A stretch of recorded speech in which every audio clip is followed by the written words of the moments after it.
Oh, I think I messed it up. It wasn't on auto transition for my last one I did. Hey, everybody. Hey, Steph. Okay, so we have 3 lives going on. We're on Twitch, Patreon. Oh, we are everybody. We are everywhere. Okay. I promise I won't forget about everybody over on Patreon. It's a separate chat. It doesn't go over like this other one here. So I will be over there chatting too. Hi, Scott from NYC. Hi, Muggsy. Hi, Murr. Hi, everybody. And we have people over on Patreon as well. It's exciting. So first of all, I want to thank everybody. I had so many wonderful comments. We got back to our normal, well, semi-normal life on Thursday. As you know, we had two family members that went into hospital, and one is in hospice right now. But thank you everybody for all the kind comments. So we're kind of dealing with that from out of state because we can't live in Ohio, unfortunately. But we're dealing with that right now. So I appreciate all the kind comments. That was very lovely. You are all wonderful. I got private messages, text messages, phone calls, all the nice comments on YouTube. You guys are really great. I appreciated it. And today, finally, it's not something I talk about a lot. Well, actually, I think only Steph and Quacks knew, but I had no health insurance for a year. Oh, almost a year. I was battling it. It was quite an uphill battle. So I finally got health insurance back recently within the past month or two. So today was my first doctor's appointment back. So all the tests I have to have, but I got my flu shot and I got my COVID shot. So I want to let everybody know, even with my lupus, like they didn't ask me or anything at my pharmacy. Like there were no restrictions. And I know there's been some like articles out there and stuff where like it makes it seem like maybe if you're only immunocompromised or, you have to have certain conditions to get it, like there might be some restrictions on that, but they did not even ask me. And I've run into that in the past when COVID shots were kind of in demand, or, I've had, I think, 2 extra boosters of COVID vaccines over everybody else. And there were, restrictions in the past, but yeah, I had no problem. I signed that waiver, got my COVID shot, flu shot today. So check with your local pharmacies and stuff about your COVID vaccines. They're out there. They're available right now. Yeah, so I did that. What have you been up to, Steph, before we move on to anything else? Well, we got rid of the carpet that was in my room. That was apparently the source of the weird footy sour milk smell. So Oh, I really? had to pull everything out from under my bed, and then like I threw a bunch of like old paint and craft stuff, like stuff that was just like, I'm like, why do I have 5 tubes of the same color of paint that's like almost dead?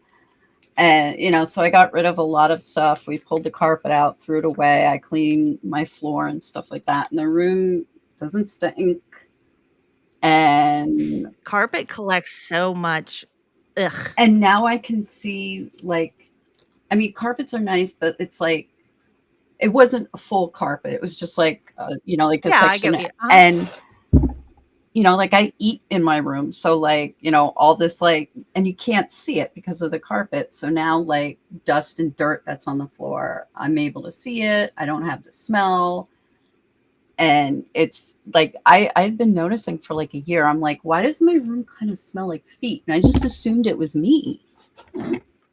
But, like, It was just your nasty ass carpet. yeah, yeah, and I finally got rid of it, and it just felt good to do that because, I was ready to do it all by myself, and I even had a plan, like slide a piece of wood underneath a section of carpet, cut it, pull it, But my husband helped me, and I carried this huge carpet out to the dumpster by myself, and I was able to do it because I didn't think that I couldn't do it. So like I've had like all these like little like positive things kind of like happening. That's good.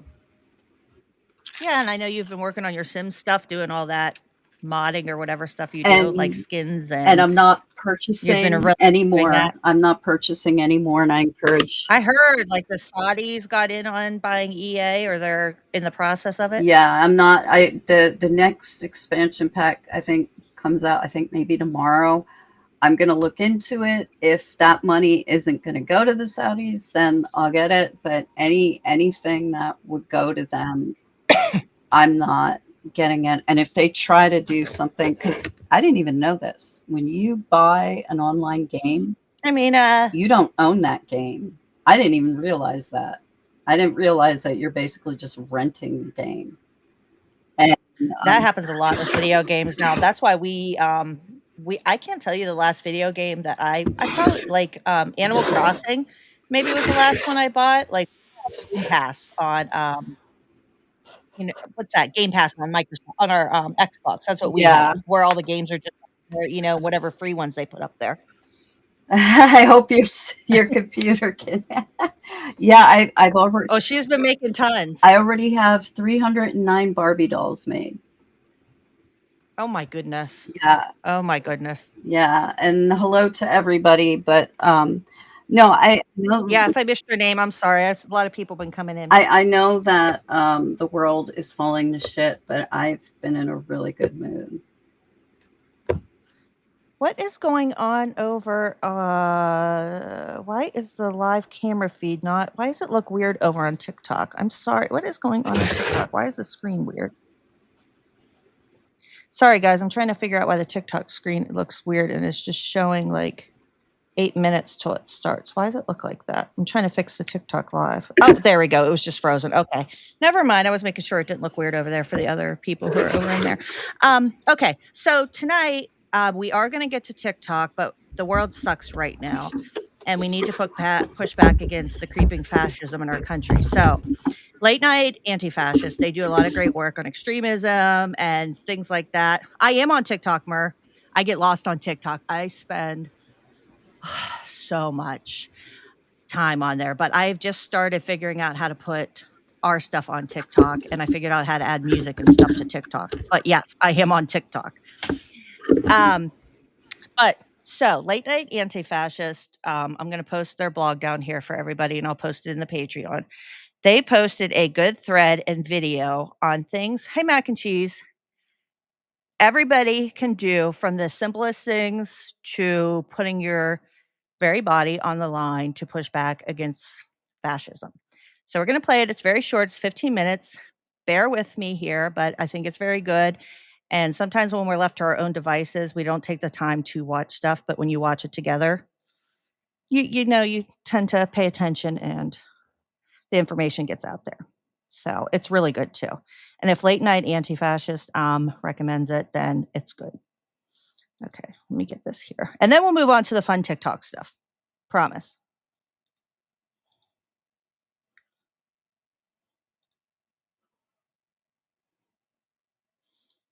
Oh, I already have it ready to go. Screen share. Okay, there we go. 1,000 people sitting down someplace, not letting anybody buy, not letting anything happen. Can you guys stop hear it? any machine, including this machine, and Okay. it will stop. And the greater the number of people, the safer they'll be, and the more effective it will be. I do recommend subscribing to this channel. They have other great videos too, and they're running a fundraiser for this. In the last video, I showed a lot of pictures from well-known protests. The Seattle WTO protests, the Atlanta Stop Cop City protests, the Dakota Access Pipeline protests, Occupy Wall Street. And I presented one categorization, one way to measure one thing about a protest. Is it Thanks, symbolic or concrete? AKA, is it an undefined and vibesy community expression of frustrations and values? Or is it a goal-oriented action that aims to accomplish something specific? This last year has shown us some flashy moments of symbolic protests that expose the breadth of support for Palestine, for immigrants, for trans people, against authoritarianism. We have got to the point where literally bless it. anybody can build a fully working Are app they going to without make their knowing money how too, to right? code. They put a lot This of is work into this. And the last year has shown us some incredible examples of concrete protests where individuals make use of their station or their profession or their location or their skill set and a hell of a lot of bravery to make a dent in systems of oppression and war. Civilians surrounding ICE vehicles have a concrete goal. These civilians want to stop or delay the progress of those ICE officers conducting that raid, to get ICE out of that neighborhood on that day. Not merely to demonstrate a lack of public support, but to make it more costly and inconvenient to continue operations. And those spun out into protests of a more symbolic nature, where citizens took to the streets to demonstrate solidarity with their neighbors and against the US government's deportation machine. Symbolic protests that have no concrete demands or even exist within the official apparatus of the system nevertheless serve as a temperature check, to signal that support exists between wide bastions of like-minded people. This can be energizing, reassuring, inspiring, and unifying at a time when dissent feels hopeless. It is much easier to dissent when you have visible evidence that a large part of your community agrees with you. It doesn't mean they're all going to have your back in the way you need them to have your back. Rather, it raises the public baseline. But today, let's talk about that other type of action. Those moments of opportunity where a few well-positioned individuals stand their ground and say, "Not while I'm here." Στον σφαγιασμό και στη γενοκτονία του Παλαιστινιακού λαού και τη συμμετοχή της χώρας μας στους ιμπεριαλιστικούς πολέμους. Είμαστε εδώ για να μπλοκάρουμε τη μεταφορά 5 κοντέινερ. Είμαστε εδώ πέρα για να πούμε ότι τα χέρια μας θα λερώνονται μόνο από τα γράσα και τη μουτζούρα στο βαπόρι και όχι από το αίμα των λαών.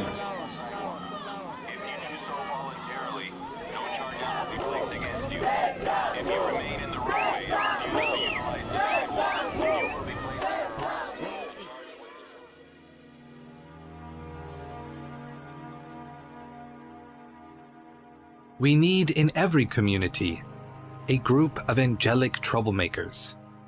The only weapon we have is our bodies, and we need to tuck them in places so that wheels don't turn. Mm-hmm.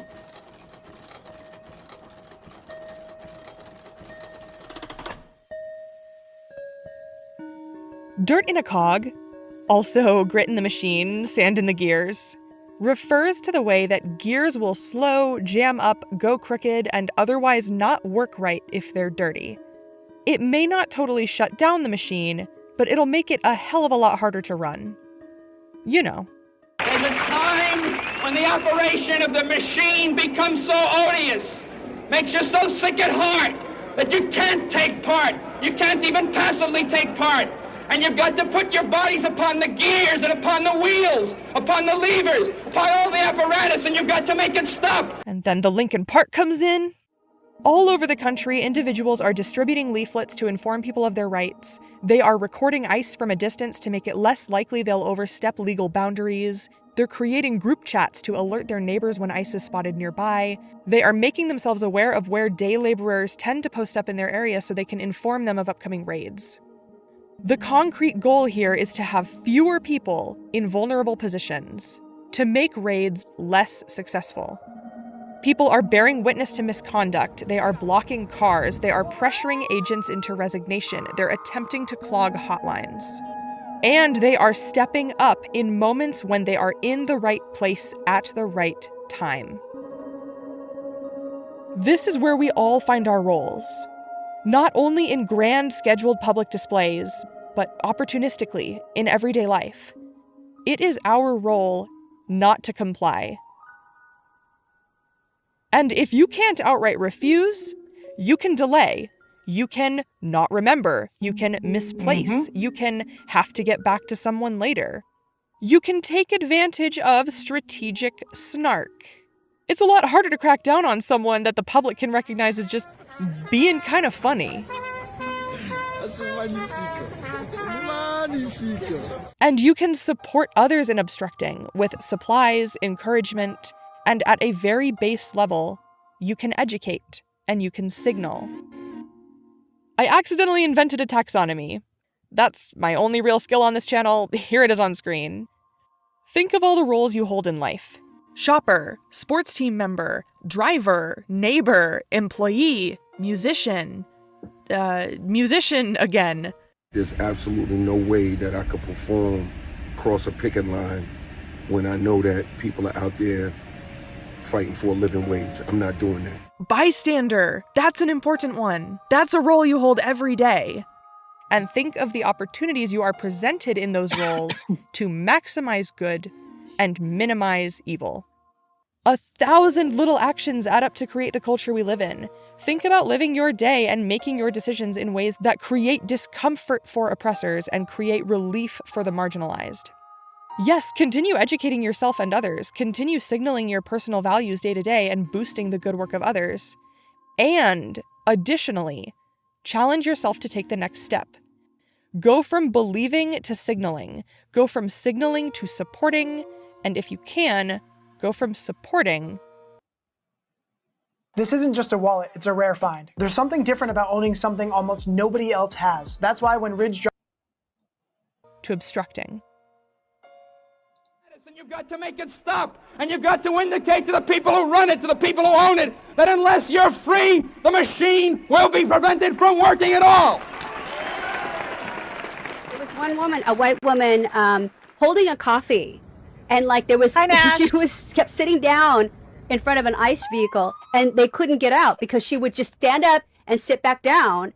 And they were trying to get around her and she just was like, no, just got up and sit back. So we need that, the audacity. This is like, I don't ever want audacity of white women. Here, like we need an army of Karens. Yeah. It's hard to take the next step in resisting. So you need to build your chops a little bit at a time. Imagine what it would look like to take steps to hold active stewardship over your surroundings. Don't just lament a sticker for a right-wing podcast at your bus stop. Stop what you're doing and take the time to remove it. Carry a Sharpie around to counter vandalism. Print out or order your own stickers. Signaling feels small, but don't forget that it's a part of solidarity. If you're in a divided area, especially if you look, let's say, politically ambiguous, don't be. Remove yourself from the pool of plausible fascist supporters. Casually Hey, I know somebody who sells merch like that, Mina. Delay can be resistance. Remember those environmental reviews Diana was triggering? Seriously, if existing laws and procedures give you a little bit of buffer, lean into those. It doesn't matter who set the laws or set the policies. If you can delay, use them to your advantage. Ask for more detail. Give the longest time estimate you can get away with giving. Work slowly. Ask a lot of questions. Expose all hypocrisies and dig into every ambiguity. Request another meeting. Ensure everything's happening according to the letter of the law. Refuse to admit ICE into your hospital or school. Cite existing policies or legal precedent. Refer to another person. Defer indefinitely. If you are at a workplace that may be amenable to enacting certain policies, maybe you have a cool boss, get them enacted now. You never know how this will help your future obstructionist coworkers. I swear, Don't Be Evil was the greatest gift given to organizers at Google. Many victories were won on culture alone, and Google has spent a decade slowly clawing that gift back. Just because it won't work forever doesn't mean it's not impactful now. Mm-hmm. And remember, part of resistance is fighting the bastards trying to build a worse world. And part of resistance is building mechanisms of safety and support to actively create a better world. That's why the first item in the Dirt in a Cog zine is be nice to a stranger. Help people break out of their fear and anger by embodying that people are good, safe, and take care of each other by default. Take inventory of your skills and resources. A spare room? Who can you host, even if it's just for a few nights? Offering a cheap or free room is an incredible asset to your community. Are you a business owner? Can you allow an organization to use your space for free outside of business hours? Do you know how to fix a bike? Edit a resume? Create a flyer? Tend a garden? Patch a coat? Manage an email list? The skills and knowledge that you take for granted can be massively helpful to the people and organizations around you. Be creative and always remind yourself of the concrete goal, no matter how small. I am giving this person a better day. I am delaying this policy as long as I can. I am giving away 10 free apples. I am hosting someone for 5 days. I am stopping this raid on this day from kidnapping someone. I am keeping this person out of harm's way for 1 more day. Alien not signed by a judge. It's not a judicial warrant. I have no obligation to oblige by that warrant.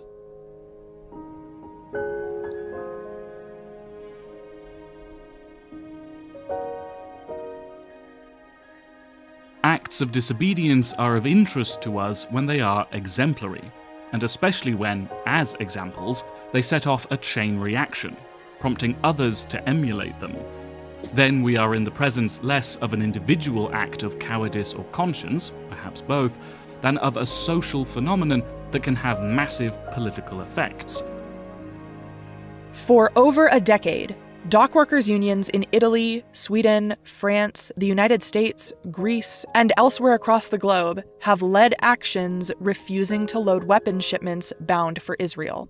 Current young membership of IOWU Local 10 answering the call. These dockworkers have a concrete goal: to halt or inconvenience the shipment of weapons of war or parts used in their manufacture.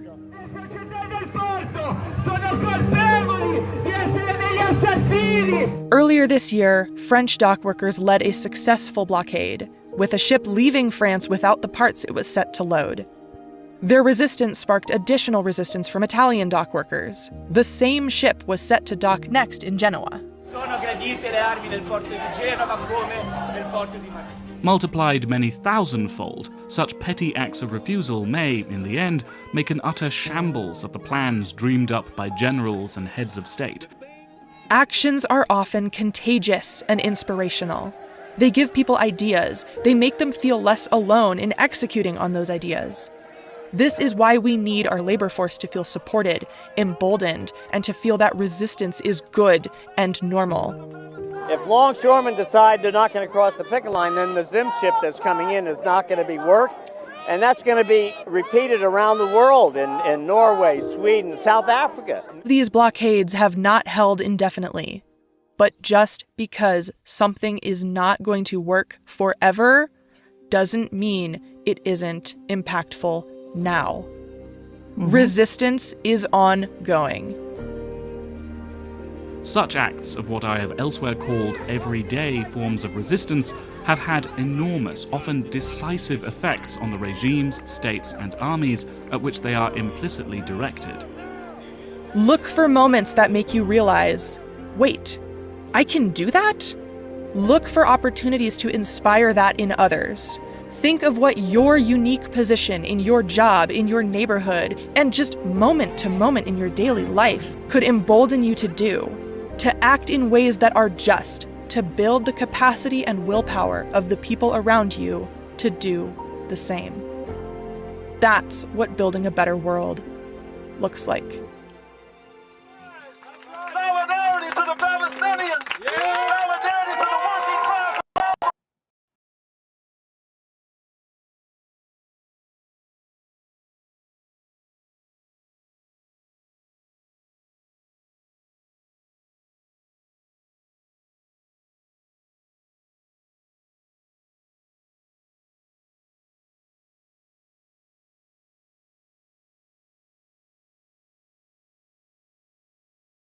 Like oh, there I am, I'm back. Because I live in a rural area and sometimes I feel like, oh, I'm not doing enough. I'm not, because nothing's happening here, right? Like the most I have is construction going on here. Like we don't have anything. So sometimes I feel like I'm not being impactful or I'm not doing anything, but there are some things that I'm doing and there's some more I can do and I can push myself harder. So yeah, I thought it was a good video. I really liked it. It So was. that's I that. liked it. I did like it. My thing is like I avoid leaving the house at all costs. So. Now we are going to, sadly today, and Steph's going to talk about her, Jane Goodall passed. And I'm going to play the short video before Steph talks about her. Steph, I know, has some words to speak about her. And Jane Goodall had an impact on a young Steph. So I'm going to play this video here real quick. We are getting to our TikToks. I know. Hi, April. We just, we're easing into the evening, We're easing into the evening. First, a little what you can do to push back against fascism. And Jane Goodall passed. So we're going to play a short thing about her. Let me make sure the volume's on this. Okay. We need to recognize at the outset that what we do to animals from their perspective, certainly, and probably from ours, is morally wrong and unacceptable. And that it's really important to follow through all these exciting new leads into ways of doing research without using animals. Jane Goodall, the conservationist famous for her groundbreaking chimpanzee field research and global environmental advocacy, has died at age 91. While living among chimpanzees in Africa decades ago, Goodall documented the animals using tools and doing other activities previously believed to be exclusive to humans. Her observations transformed how the world perceived not only humans' closest living biological relatives, but also the emotional and social complexity of all animals. The Jane Goodall Institute announced the primatologist's death Wednesday. A spokesperson for the institute said she will be remembered as a tireless advocate for the protection and restoration of our natural world. We need to recognize at the outset that what we do to animals... Okay, it's repeating. There we go. And I'm going to put up... Steph got the sweetest thing, and I'll let you take it, Steph. I pull up the thing that I copied from you shared on Blue Sky. There we go. Sorry. I know. I love you. You have such a kind heart. I love it. I wrote to her back in '93, and at the time I wanted to be a primatologist or a zoologist or an anthropologist. I mean, that stuff still interests me. My biggest fandom was for Diane Fossey because she put the gorilla in gorilla research, and I mean gorilla spelled Guerilla. Yeah. She was, you know, and some of her methods, I don't agree with all of them, but she was murdered in the middle of the night, and they never officially solved it. And I did not know that. So I wrote, I had seen Gorillas in the Mist, and I was fascinated. I'm like, oh, this is a real person. So I read the book, I read her diary, and that's actually how I diagnosed that my mom had a venomous spider bite before the doctors did. I wrote to her, and at care of, you know, my mom helped me do it. I didn't have an address. I wrote to her, Jane Goodall, care of the Jane Goodall Institute, and she wrote me back twice. I only still have one. That's really sweet. The letters, and it was all handwritten. And you know, I'm sure as you know, with email and stuff like that, you know, as it got busier and technology increased, that wasn't something that she was always able to do. But it made me, like, this person who does all this work had time to write back to me. And that was very touching. And the work that her and Fossey and Birute Galdikas, she was the woman who studied the orangutans, the work that the three Leakey ladies did. And by the way, Louis Leakey, he was the one, I think he was the one who discovered Lucy, the oldest known. Australopithecus? Yeah. And he sent them all out to study the great apes. And because of them, even if you don't give a shit about apes and all that, you give a shit about humans. And, you know, whatever your views are on women evolution, in science too, though, right? Like STEM and everything, like they were at the forefront, you know, of that. Yeah. And they were putting themselves in hostile environments. Diane Fossey was living on a mountain. Jane Goodall, you know, they're living in the middle of the woods. And, you know, there's a story of Birute Galdikas, the orangutan lady, like she was like orangutans have to be, they cling to their mom for like the first 2 years of life. And she's taking care of this orphan orangutan.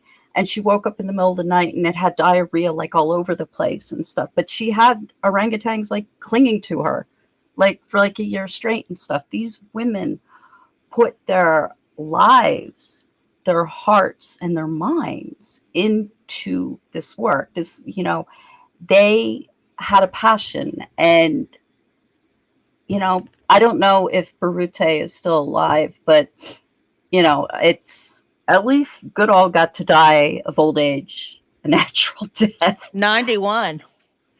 I mean, wow. And hey, you know, every Can you read the year. letter? What does it say? I can go get the original. I can't read it from there. Give me one sec. I tried to read it, but even with my readers, I was having some trouble. I have aged eyes. They're very old. They're wise eyes. I have wise, aged eyes. Okay, here we go. Thank you very much for your letter. Something on deciding to become. I think that's congratulations.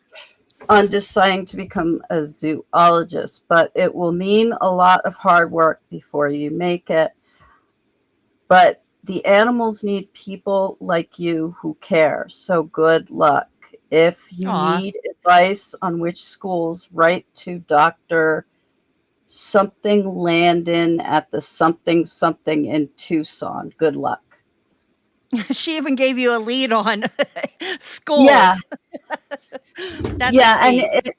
And you know, I never went through with it because I spent all of my life avoiding hard work and stuff like that. But I still I'd like to joke with people that anthropology gives me a boner, but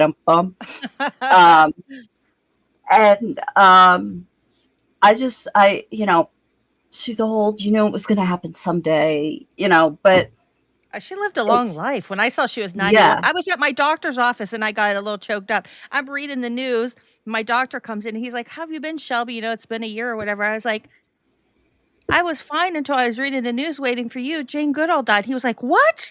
So that's how my thing started. He was like, "Wow, she was really a pioneer." So we were talking about, and he was like, "Well, I guess we should get this appointment started, huh?" Because we were talking about all of her, stuff. Oh, thank you, Mac, about the hair. Thank you. It's important because when her and Fosse and Galdikas went into this field, it wasn't, with Galdikas, she was talking about like how she had AIDS and people helping her.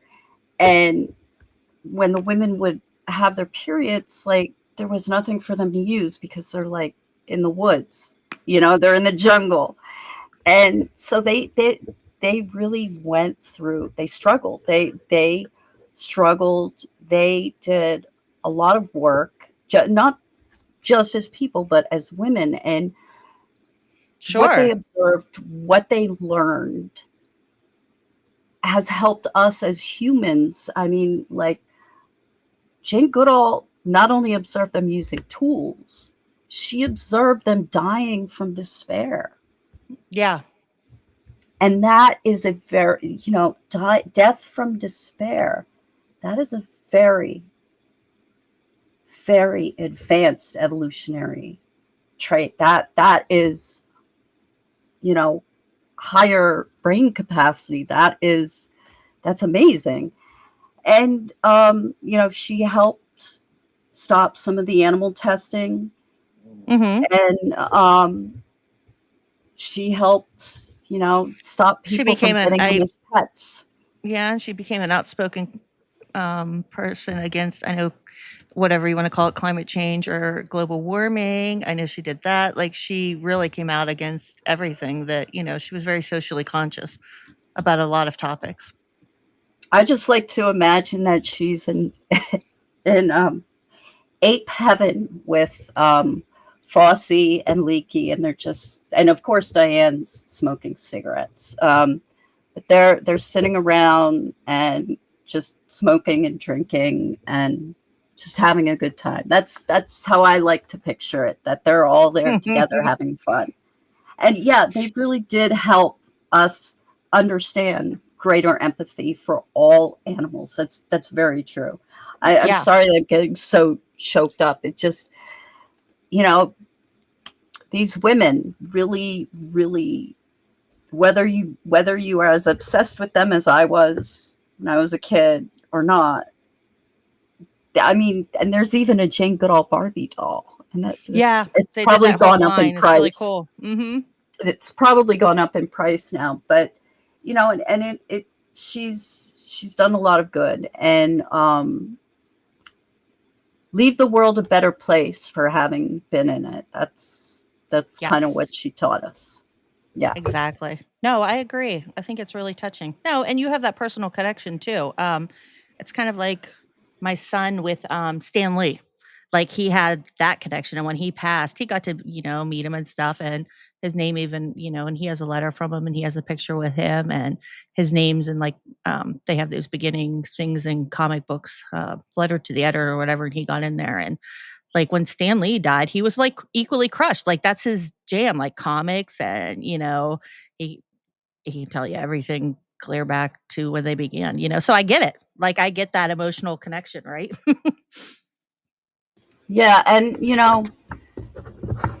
when you cry for someone, I think I don't want to sound like hokey pokey new agey, but I think these are different tears than the Charlie Kirk tears. Okay.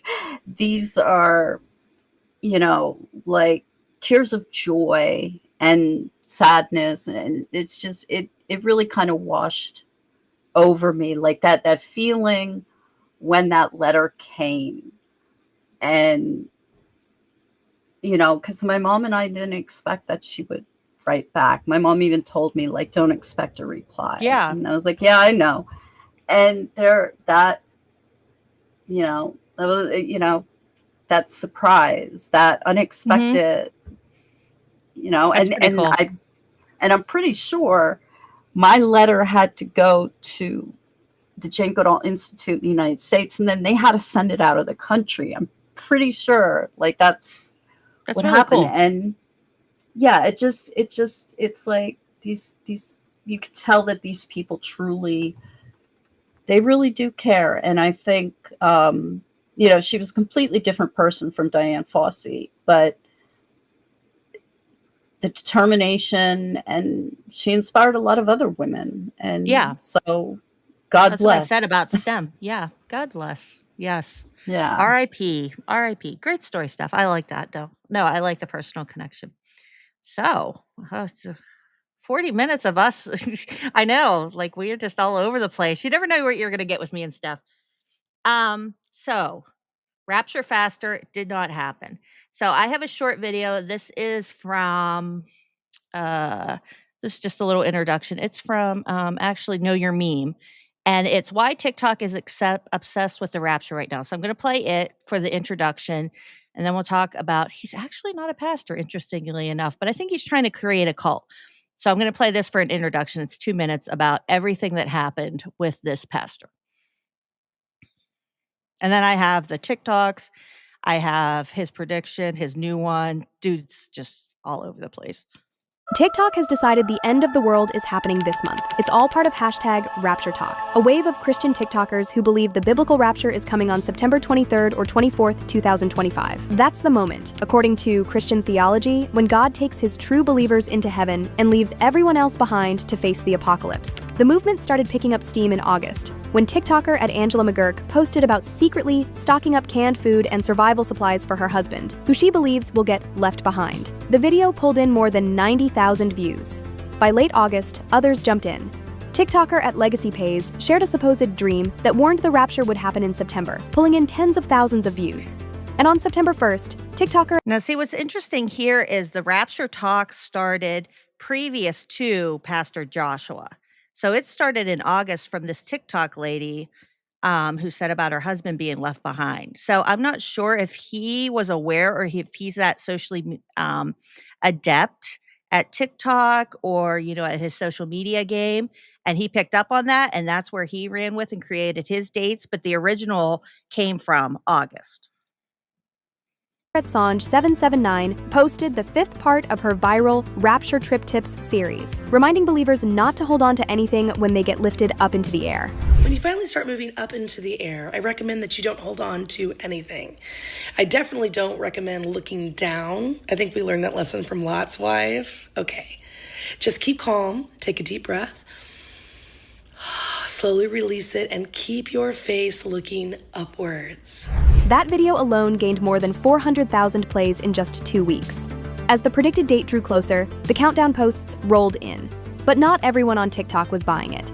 By September 21st, parody videos flooded the app. One viral clip used a Parks and Rec clip about doomsday predictions, captioned, "What it feels like being on Rapture Talk." Another creator, at Jubilee Dawns, compiled dozens of Rapture Talk clips into one mega recap showing believers' predictions and prep tips. That post reached 2.5 million views within 24 hours. The trend even spilled over to Twitter, where one user claimed their psychiatrist suddenly quit his practice after joining a Rapture group. The post blew up with more than 40,000 likes. So, while September 23rd might come and go like every other doomsday prophecy, Rapture Talk has already cemented itself as TikTok's latest viral obsession. A mix of sincere believers, survival prep, and memes about the world ending. Again. Ditto, April. So that, this Rapture Talk kind of bled into what happens with, yes, some people did sell their stuff, and I have a video of a guy selling his car, a TikTok. So that part of that Rapture TikTok bleeds into Pastor Joshua. Oh God, I even looked up how to say his name. I do this every time. Mhlakela, his rapture prediction for the September 23rd and 24th. I have another short video, and then we're going to go into his predictions. And this channel is pretty funny. I came across it from Scott Kelly Ernest, who is a former extremist. We volunteer with the group Hands of Air, and he turned me on to it. It's called Dark Brandon. But this is pretty funny, and it kind of explains the phenomenon, and it's called Jesus Reacts to Rapture Talk. And this channel, it does some good videos and it also has some funny ones, but I was laughing at this. Yeah, there are a lot of them. Let me share this real quick here, and then I'm going to share some of the real. I just wanted to share QAA, if you're a member of their Patreon, but you should join Shelby's Patreon before you join theirs. But if you are a member of their Patreon, they did a Patreon only episode about I listened to that, the rapture. Yeah. So and it was very interesting and concerning. It is. Someone did a prank playing their Oh, I've got some good TikToks. It's funny. Sorry, go ahead. What I was gonna say is, like, this guy, when we get into the he made 4 videos. He goes on this twin show, which you'll see. They talk in unison and stuff. And like, shame on them when we get to like their clips we play, because he goes on the show 3 times where he makes his predictions and he's a billionth % sure. And then he comes back the 4th time and he's like, well, I was sure, but actually the dates are October 7th and 8th. Like, they keep letting him come back and they're like, I'm really confused, but their views are racking up. Like, they're getting millions of views and stuff. They don't care. Like, this cycle of grifting and Trump, like, they don't care what they're doing. It's disgusting. Yeah. Yeah. I just want to say there's, if anyone remembers the old HBO series 6 Feet Under, it's about a family that runs a funeral home, and every episode starts with a death. And there's a beginning of one episode where there's like a woman driving her car and you see her bumper stickers. She's all like, in case of rapture, car will be unmanned. So they're giving you a hint, and she's driving. And I guess there's like some kind of like sex doll factory or something. And like somebody fills them with helium and they start floating, and she sees it and she thinks it's the rapture, and she gets into a car accident and dies. So she's like the death of that episode. But it is really funny that that people believe this stuff, and from what I understand from what they said on QAA, like, the rapture isn't even canonical. It's not. It's an 1800s thing. Like, it's not. No. And which that's it's another also, episode that I thought that we could do some other time, looking into where the rapture comes from. Because like, I was like, I don't even want to get into that, but it's like an 1800s thing. Like, it's like a new thing. Like, the rapture's not canonical. It's not part of the Bible. It's not anything. Like, knock it off, everybody. Yeah. And honestly, like, it doesn't the Bible say that like Jesus doesn't want people to like brag about being a Christian? If you're driving along with like a sticker that says in case of rapture, car will be unmanned, aren't you kind of spitting in God's face by doing that? Like, just love April. Jesus. It was Just Scott got it. Never mind. Yeah, The Leftovers. I Yeah, love that yeah, show. That was good. yeah, That was a good yeah. show. Oh, okay. Yeah, this is a short video, but I laughed. Like I got a good belly chuckle because I was like looking like I was just messing around today. Doctor's office, like waiting, got stuck waiting for my COVID shot at my pharmacy. So I watched this and it gave me a good chuckle because of the Jesus. Folks, hope you're doing well today. I don't know. All these people are talking. They're saying, I'm coming back. I'm taking everyone to heaven. It's going to be some kind of rapture. I guess on TikTok, they're calling it rapture talk. And it all started with this guy. Let's take a look. The rapture is upon us, whether you are ready or not. Yo. Today, what people will hear is God revealing his plan to his people, to the people of the world. Yeah. God took me to see the future and then he brought me back. And then heaven, I don't know in the why the throne Jesus room, makes I me laugh see so hard. Jesus sitting on his throne, stupid and I today. could It's hear his eyes, hear and he's him just like, very loud and clear. the fuck is this guy talking about? am coming soon. First of all, I don't know what's going on with the Imperial Royal Guard sitting on the couch like in unison, in sync. That was kind of scary, almost devil-like. But wait, it gets better. He even mentions a specific date that the rapture is going to occur on. And to the people who are listening, please pay attention to what I'm going to say. He says to me, on the 23rd and the 24th, 2025, I will come to take my church. There's a date. There is a date. Are there other people who have also said the same thing to confirm what you have said? Then mysteriously, the video cuts off there. So the answer is probably no. Either way, what has this done? What kind of impact are we seeing on TikTok because of this man's prediction? Well, there's this guy who basically, I think, told all of his coworkers to fuck off on his last shift. Here, let's take a look. Oh, I am working my last shift right now before the rapture because I'm not scheduled to come back until I swear I'm the not high. 25th. So I am donezo here. And this just feels surreal, dude. And so, yeah, that was what you'd call rapture hype. And I don't know, that was like a significant amount of white space between the top of his eyeballs and his eyelids, like an incredible amount of white space. Oh. But it's not like his mom is dissing him, like telling him she's got better shit to do. I finally told my mom about the rapture, to which she responded with, she needs to focus on Christmas shopping, getting a smog and oil change This would be me. today, I got shit to do. and her registration is also due. But for real, Hi, they're not Vegas. all just crackpots. Some people are taking this in a very serious way and approaching it very seriously. Let's take a look. I've also seen several videos from people saying that we have to wait until September 24th or 25th to find out whether or not Joshua is a false prophet. But what if that's too late and the rapture actually occurs before this date? What if he gave a date after the actual rapture so that people thought they had more time to repent or get right with the Lord? If the rapture occurred earlier than this date, would you be ready to meet your It's the Lord Jesus and Savior? for me that kills So me. yeah, the really serious people are saying actually the rapture date is before that, the day before. So get your shit in check. But it's not like there's people out there encouraging everyone to give away all their belongings and any money that they own. Oh, wait, what? It's past midnight, which means the rapture is 24 to 48 hours away.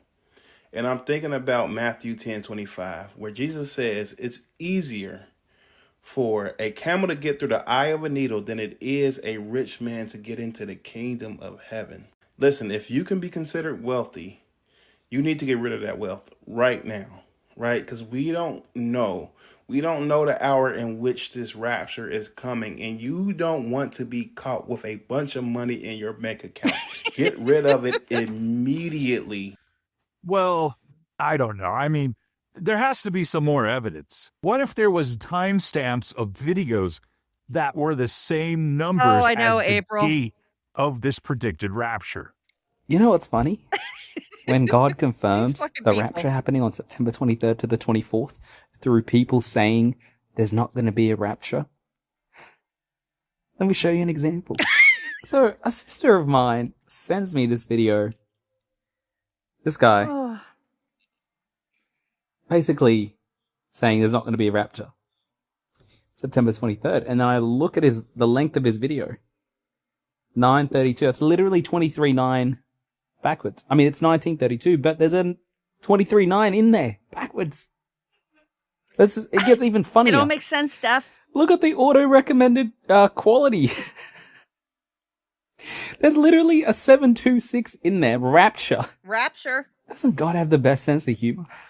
Wow. It Not is, only Scott. did we I see have the his timestamp, but TikTok. we also saw the format of the video had clues too. It must be real. But I wanted to share an Jesus is sick of them, the other night, and then a confirmation about the rapture happening pretty soon here, and then a warning. There's a warning that I feel the Holy Spirit has put on my heart to share with people, especially who are mocking and scoffing, assaulting verbally other brothers and sisters in Christ right now.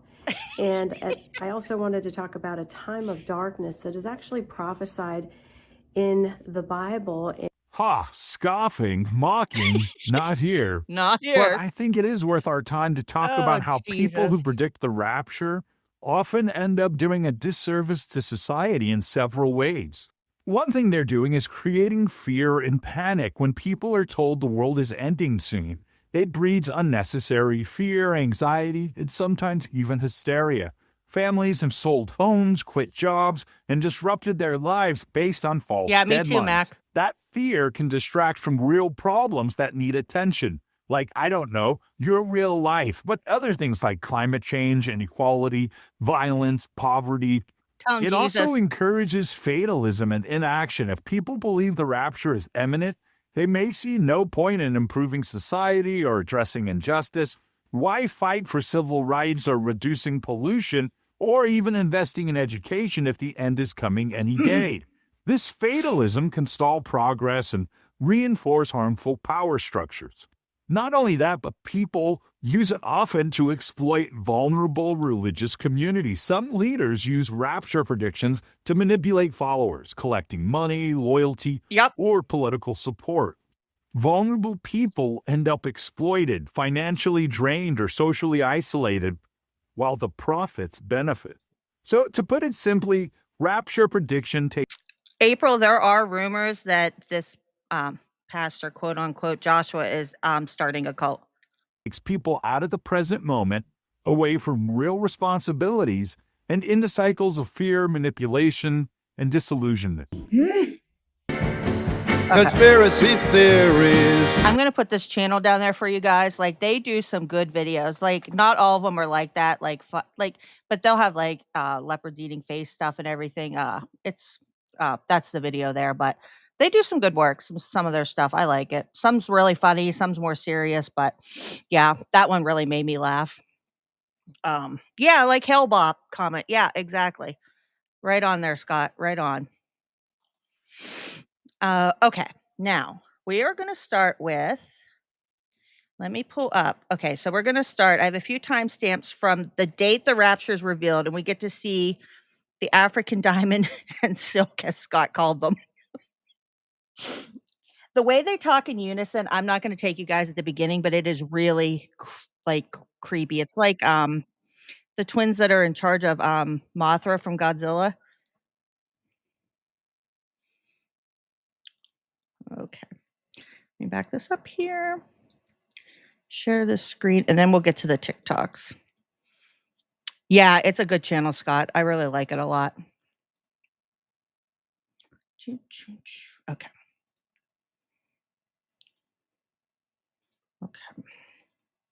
First timestamp here, we have 102. And I'll give you a little biographical. Oh, hold on a second. I gotta sneeze. And after we go through these, then I have the TikToks to play. Thank you. I have the TikToks to go through too. I have from everybody. Okay. Let me get to 102 here. Get through. Okay, perfect. All right. Let me go to my notes. Okay. So Pastor Joshua Mhlakela was born in 1982 in Cape Town, South Africa, and he currently resides in Johannesburg. He says, now this is his story, his biographical, not me. Before his birth, his father reportedly had a dream in which God told him to name the unborn child Joshua, even though the baby's gender was not known at the time. He describes his birth as miraculous. Doctors believe he would either be stillborn or suffer injuries, but he was born healthy, which was seen by the family as a miracle. On the day he was born, his mother faced what she called a spiritual attack. The force ceased when she held him, reinforcing a sense of divine significance to his birth. At around age 4 or 5, he says he was kidnapped but was returned safely after a month, which he attributes to an intervention of God. During his teenage years, he experienced severe emotional difficulties, including suicidal thoughts, and a suicide attempt at the age of 16 or 17. He credits his faith and divine protection with helping him survive and overcome these struggles.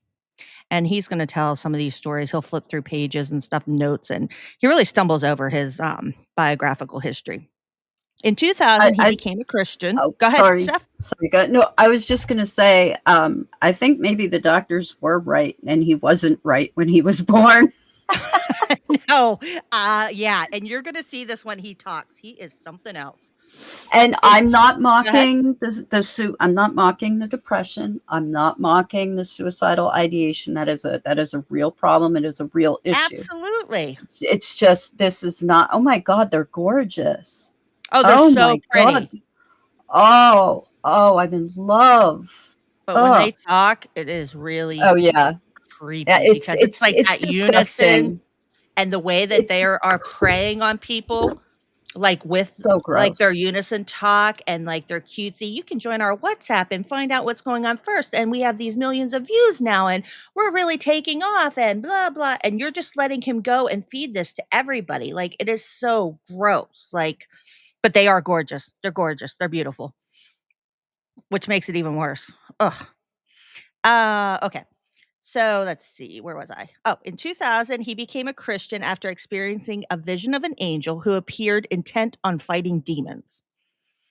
He joined a church and he served as an assistant pastor from 2003 until he resigned in 2010. And that's where he says he's not a pastor anymore. But then in 2016, he established his own church, but that later closed. He is known for rejecting formal religious titles such as pastor, bishop, or apostle. Oh my gosh, I cannot talk. Or apostle. And instead prefers to be called a born-again believer or follower of Jesus. He said he is merely a person without a title. He came to international prominence with this viral 2025 prophecy we're going to see, that Jesus appeared to him in visions and said the rapture would occur on the 23rd or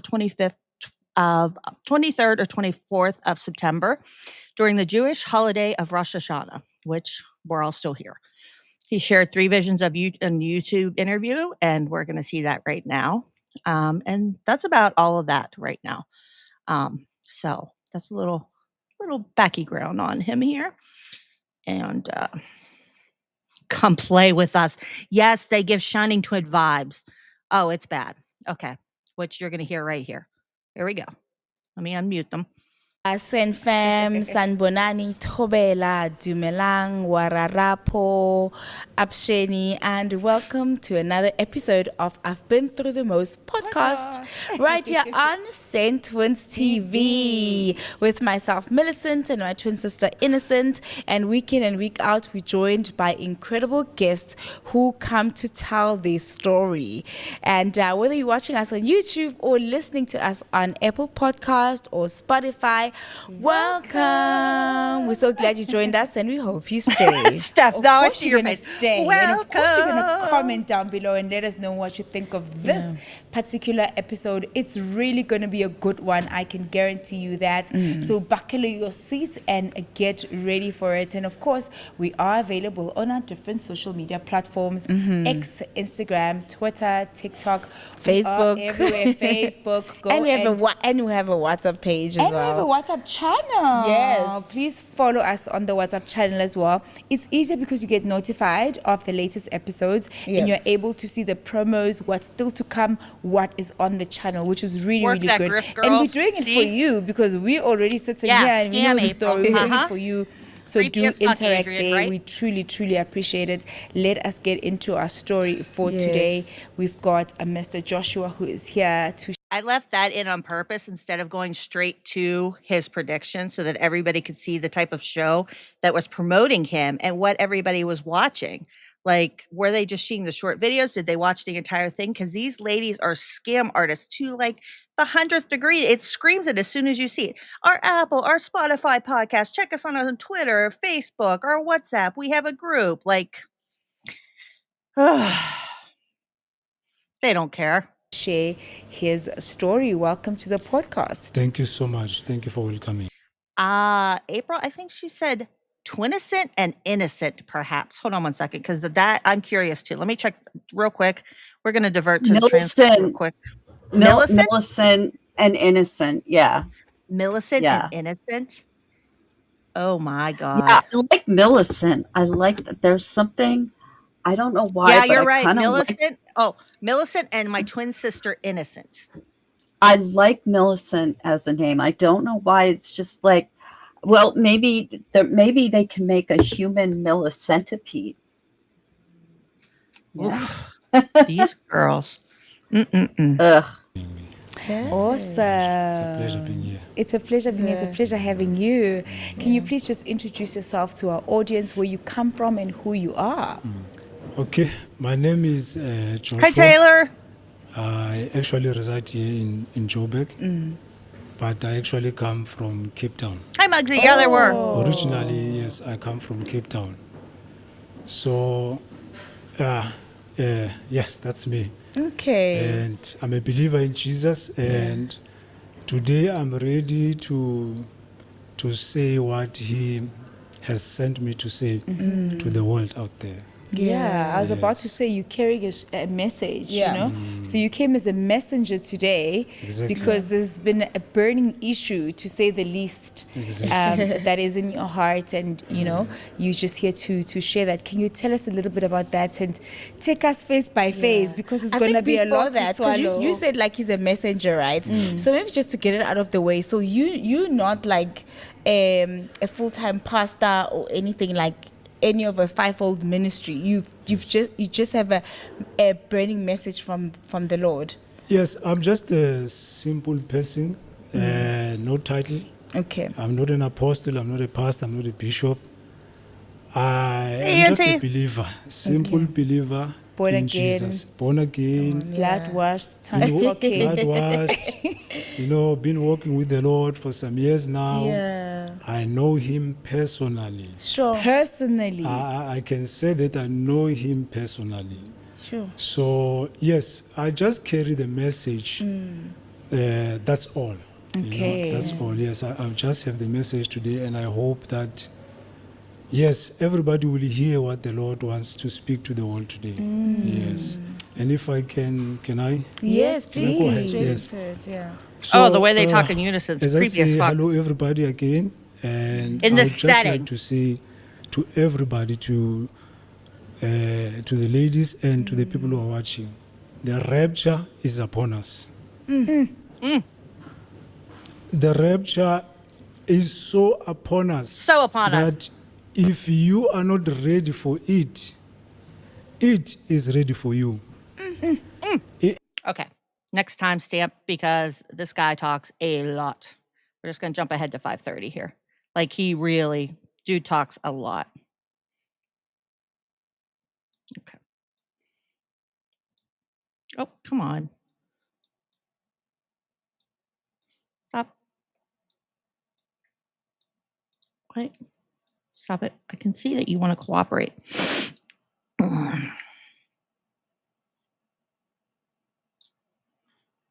You know you want to.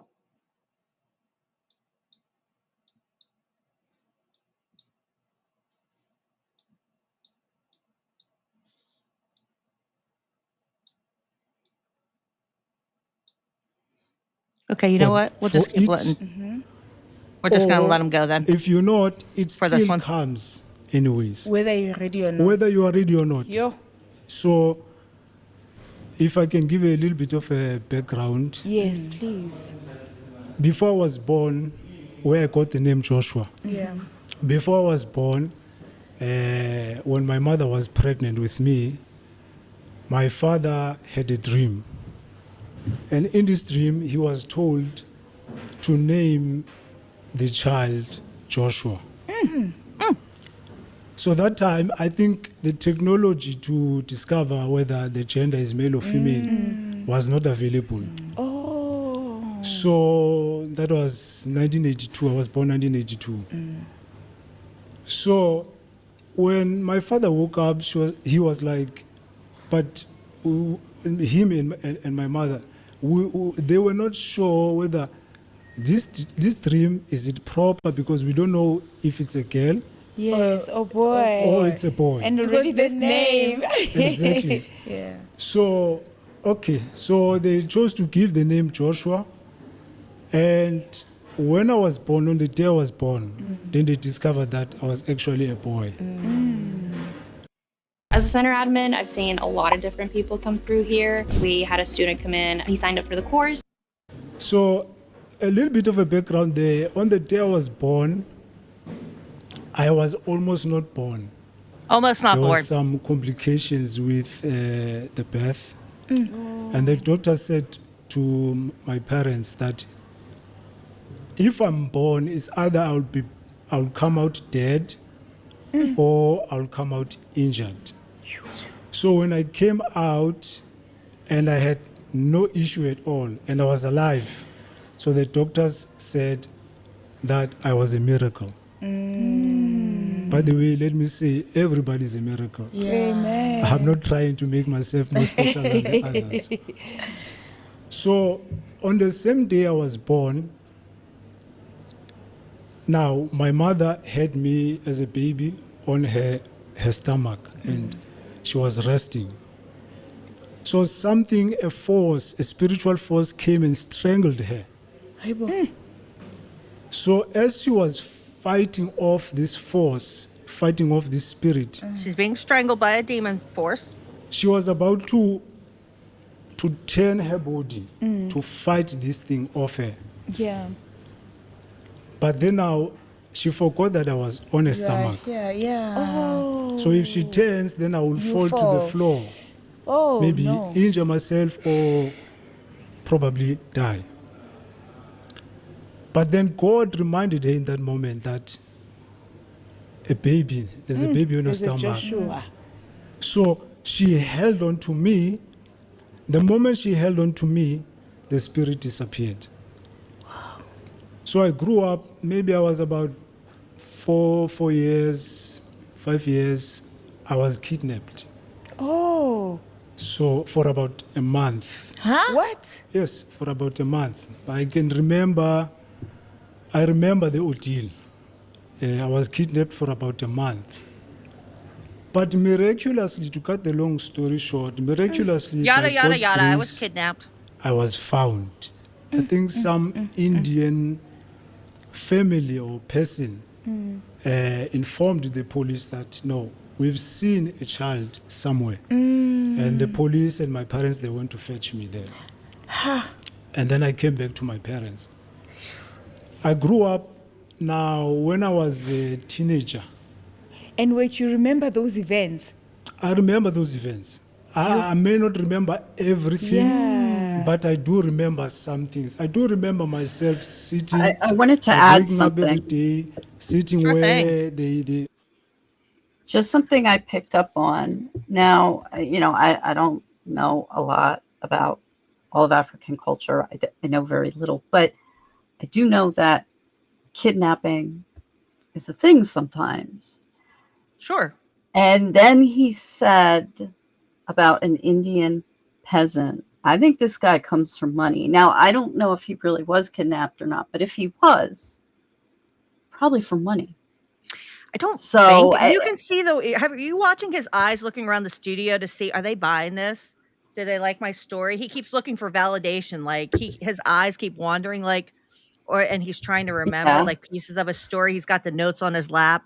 Like, this dude is so full of shit. But just that he's calling some, like, the people that found him peasants. I know. You know, Uh-huh. like I think he there's probably comes from money. I don't know much about his background either. I need to look into him some more. And like I think everybody now is like getting a cursory look at him, like even from QAA, because he's new on the scene, right? Like nobody knows anything about this guy. He just popped up and he's like, hey, I know Jesus and I predicted the rapture. It's just pure evil what he's doing. And if there is a God, he ain't going to heaven. Anyway, go ahead. Oh, no, you're fine. No, these are all short clips. We're going to go to 11 minutes on this. I just wanted everybody to hear how he talks about his background before we get to his revelation. Sitting down in the, what do you call it, a stoop? Okay. Sitting down there, just crying the whole day. Who were these people? Honestly, what I remember is that the person who did this was someone who knew my family. But they kidnapped me and taken me. I don't even know where they taken me. Now he's saying it's somebody that knew his family. When I was a teenager, you might be onto something. I had a problem of I was battling suicidal thoughts. I wanted to take my life so much. And the enemy was providing opportunities for me to do that. I remember this one time, I won't mention in what way I was trying to take my life. Just when I was about to do it, God stopped me. And I was a teenager then. Maybe I was 16, 17, I don't know, somewhere there. And there wouldn't be any underlying issues as to why you're doing it. You wouldn't do it because you're angry at a particular thing. It was just like the spirit of suicidal, thought was there. It was just that strong. Thank you so much for asking that question, because I think the enemy, Satan, was just giving me excuses. But I think what was after me was the spirit of death. Oh, April, so bad. Because if you see, when I was being born, there were complications. I almost died. Yes. On the same day, this spirit comes and attacks my mother. And putting you at risk. Exactly. Yeah. So you see that death was following me. Yes, and you've been kidnapped. And I was what the kidnapped as plan well. was. Exactly. So that's what was happening in my teenagers. I think death, the spirit itself, death, was after me. Okay. So that's some background there. We're going to move to 14. Let's see. What did I mark down here? 1422.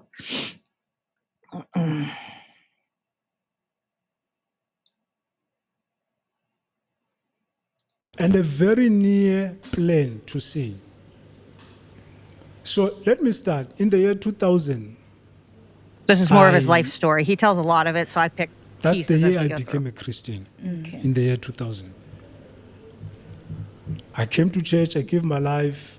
It was still in my teenage years, after battling the suicidal thoughts. So I think it was at the age of 19. I came to Jesus, I gave my life over to Christ. And one day, I was serving in the church where I was. One day we were walking the street because we were coming from people's houses. We used to go and go to people in their houses and pray for them. So as we were walking in the street during the day in the afternoon with my friends, I noticed that next to us, there was an angel so tall as a building, or as tall as the tallest tree. This angel was carrying a sword with it. Sir. And it kept looking around us. It walked as if it was guarding us. As if like it's looking for demons that it can find that want to come our way. And then, it would then cut it down with this sword. Yes, it was protecting us. And I noticed that in my perception, my friends were not aware of this. They were not seeing what you're seeing. They were not seeing what One I'm who seeing. could see the demon slaying angel. So Tall as a that was building. like one of the first experience of the spiritual world as a Christian, as a born-again Christian. And again, I would say, sometimes I would be walking maybe to church or from church, and I would feel like I'm walking alone. I would feel as if I would be so filled with the presence of God, the Holy Spirit. I would feel as if Jesus is walking next to me. I would sense him, but I would not see him. But I can feel him, I can sense him, that he's walking next to me. That's called schizophrenia. Right. 2003, in the same church where I was attending, I became a pastor. An assistant pastor, let me say. Okay. So one night in a vision, April, in a dream, yes. I'm sleeping. And in this dream, I see myself, it is at night, I'm in this place, in an open field. I look down to the ground, and I realize that the ground has bent. Ooh, mushrooms are strong there. Instinctively, in that moment, I knew that it was not just the ground where I was that had bent, but the whole earth had bent. Sure. So the atmosphere of where I was, it was so terrifying. It was so scary to be where I was. I went to climb a hill to try and look to see if I would find another human being, because I was alone in this place. It was at night and it was dark. I climbed the hill and I looked around and I found no one. I looked up to the stars and I saw the stars. I looked up, I saw the stars. And then I say, I had an inner knowledge looking at the stars that there are believers who were taken up to heaven before the destruction that I'm witnessing here. Okay. And in that moment, Like I never knew took much. place. Excuse me? I'm saying rapture took place. Exactly. Yeah. But in those days, I never knew much about the rapture because I was beginning as a Christian. Yes. I woke up. After I woke up, I felt as if I'm coming from where I saw in the dream. It was so real. I'm awake now. But it was so real. It was as if God took me to see the future, and then He brought me back. Brought you back. Yo. That's how real it felt. So that was him telling that he saw the rapture and what was happening in the past. We have 2 more short clips here from this. Let's see here. 2011.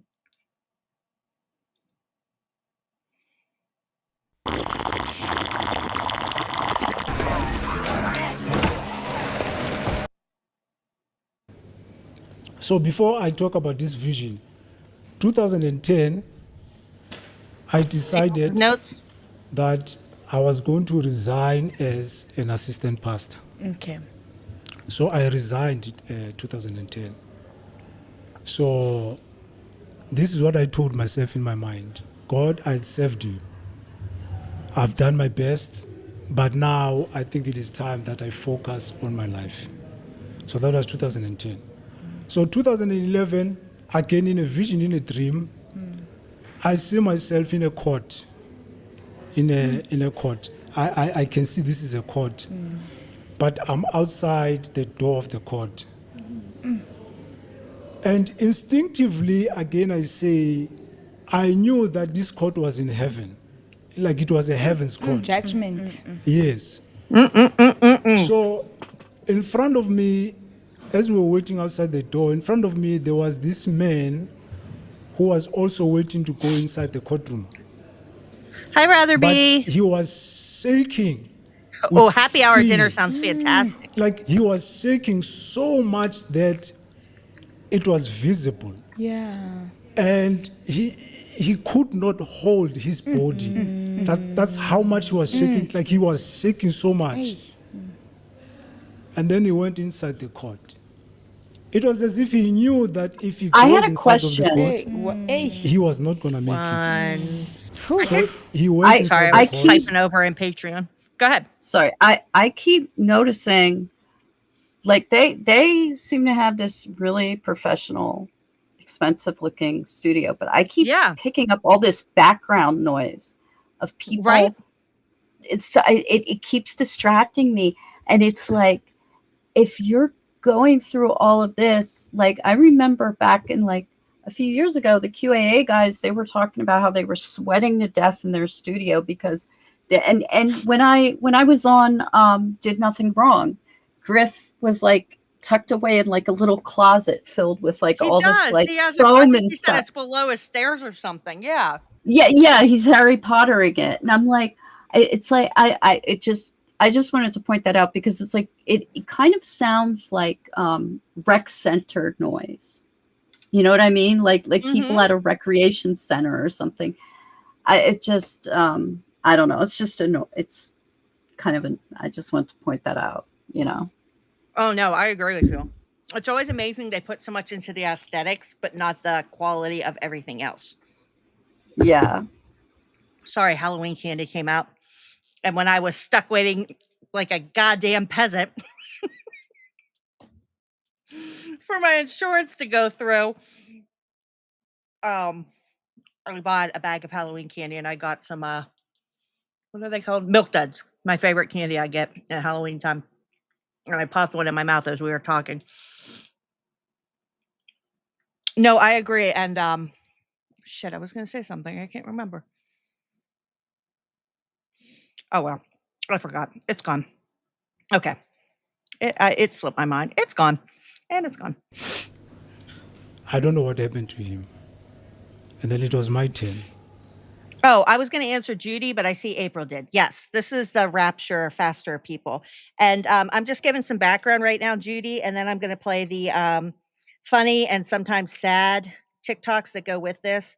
But I wanted to give just, what he was putting out there and what people were believing, like a few, like the twins that he talks to, the creepy double mint twins here, and what he was talking and the bullshit he was pushing out before we get to some of those TikToks. And I must mention that the court proceedings were so fast, they took seconds. And I knew that even though I had not died, I'm in a dream. But I knew that the people who were in the line to get into court, they had died on earth. Okay. Oh shit, that Mickey Mouse thing behind them, Ratherby. I just noticed that when they go back behind the pastor, Steph, take a look at the object, that Mickey Mouse behind him. It looks like a thing from YouTube or like a popular thing. I've seen it before. I saw them. It says, Yeah. It is appointed unto a man once to die and then judgment. So I knew Five these Nights at people were Freddy. I think coming it is inside this FNAF, court, maybe. Yeah. For They're judgment. dead already Right, on Nikki, earth. which is a weird design choice for a religious I knew channel. that I was not dead. Yes. But they were they dead. You were certain, yes. Exactly. So it was my turn. I just found myself quickly, I was sitting in court. And I looked at the chair where usually the judge sits. There was God. Uh-oh. But he was so huge in the seat. Of course. Where he was. Has to be bigger than the angel and with the he demon was fighting sword. I could not make out the details. But I could see like that this is God. And on my left, there was Jesus. He was there like my lawyer or my advocate. Advocate, yeah. And he had a normal Jesus was human his body. judge court And on advocate. my right was Jesus Satan. was just this person sitting there. And in his hand, he had a file. And in this file, it was a file that, all the sins that I've ever done. I think you just watched in the hands of your life one too many times. This is your life. And Jesus is keeping notes on him. No, defending your life. It's with, what's his name? It's Meryl Streep's in it and Albert Brooks. And like, it's a really sweet, heartwarming cute movie, and it's really sweet. It's really cute. It's really adorable, and like, you know, like, and also he's not the first one to come up with the Court of Heaven. I remember Knowledge Fight had talked about Jim Baker had a guest on, and that was like his whole thing about the Court of Heaven. So like, this guy isn't just a bullshitter. He's not even an original bullshitter. No. You know? The devil. So you see Jesus is on my left, but when you look at it from the view of God, it's like he was on the right hand Of the Father. of the Father, of the judge. So the enemy, Satan, he was ready to accuse me, or he was accusing me before God. But then Jesus stepped forward. Hey. When he stepped forward, immediately, right there and then, I was acquitted. Wow. Of all the sins that sins, Satan was yeah, carrying in his yeah. head, that belonged to me. Wow. I was acquitted, and immediately. Okay, he was acquitted. So I just wanted to give a little taste of his judgment trial in heaven. And then this is the last part, 37. I'm telling you, this dude talks a lot. And I was like, I have no time for all this talking. Okay. I think this, So we're this is going to my get to his Rust project. prediction here. I have 4 terminal where he really clients, lays all it with out. this chat interface running off one server. Has to be because I'm at the end. Oh, stop. Okay, 37:10. The last vision. Yep, this is it. Okay, this is where we're getting down to the nuts and bolts here, nitty gritty. I can't see with my old eyes. 37. That's good enough there. Okay. Sure. And this World Cup is going to be in America. Okay. Okay, here we go. Fast forward. Fast Still forward. in 2018. I wake up. This now, this vision is the last one. This is the last one, guys. This is the main one. Main one. That's the main one? You just got a date. What do you mean? Yes, but this one that is coming is actually the main one. So Lawyer Jesus helped him. Yeah. One morning, there you early go. morning, Good point, Nash. I wake up. I'm awake now. I'm not dreaming. I switch on the lights. And I am reading my Bible. I read my Bible. And Jesus appears as, you know, you guys are sitting opposite me. He appears in front of me. In a white robe this time. I'm looking at him and he says these words. From the time Israel became a nation in 1948, there will be 77 years to the Exodus. Now, he used the word Exodus, but he was talking about the rapture. Okay. He's soon coming. Exactly. Yeah. Okay. Remember, I'm not dreaming. I'm looking at him. He's not dreaming. He is as talking he's to his lawyer Jesus. Without his mouth opened. Remember, he's speaking through his mind. Spirits, yeah. He says to me, on the 23rd He's out of lawyer mode in this and vision. the 24th of September, 2025, I will come to take my church. There's a date. There is a date. On the 23rd and the 24th of September, 2025. 2025. So what happens 2026 now?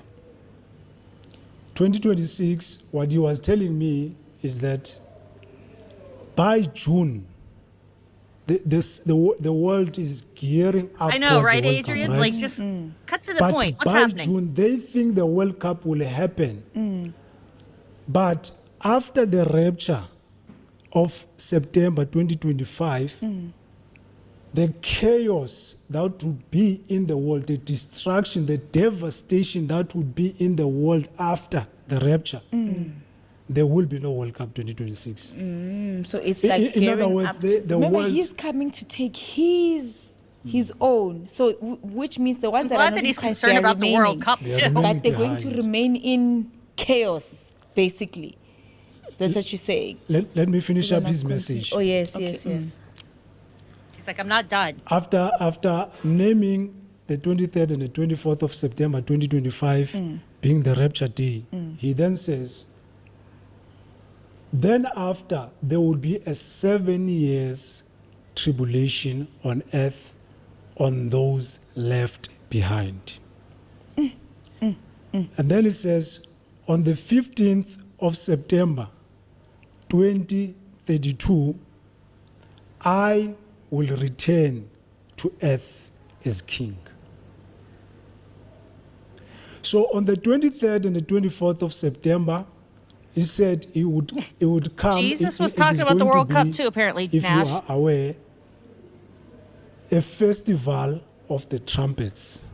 It's in the book of Leviticus chapter 23. It's Old Testament. It is celebrated over 2 days. It's the 23rd. This year is a Jewish festival. Rosh It will Hashanah. be celebrated on the 23rd and the 24th Of September. of September. It actually falls on one day. But because of those who needed to confirm first because they marked the day by sighting the new moon. Me too, April. So if they sight the new moon on the first day, so that day they celebrate the Feast of Trumpets. Or if they sight it on the second day, then the second day becomes the celebration of the Feast of Trumpets. Okay. So he says to me, another thing that I forgot, he says, in these 2 days, no one knows which day or hour I will come. This is what he says. Why is Jesus playing around with So the people's 15th emotions? of September, when he returns to be king on earth, it will be on the day of Atonement Feast. It's also a festival that is a Jewish festival that is That's celebrated. 2030. That's 2032. That's 7 years 7 years later. 7 years. after, yes. For all of us After heathens waiting around for 2025. Jesus. So I am here to warn South Africa and the world that Jesus is returning. If you are found without Jesus in your heart, in your life, if you have not given your life over to Jesus, time is closing in. The set time that God had put for people to receive Him, the period of grace that Christ has given. Okay. So he goes on. Now he makes a second video, and I only have one clip from this, and then one clip from his other 4 videos. So the second one here, because he changes dates too, but hold on one second. There's a part 2 to this.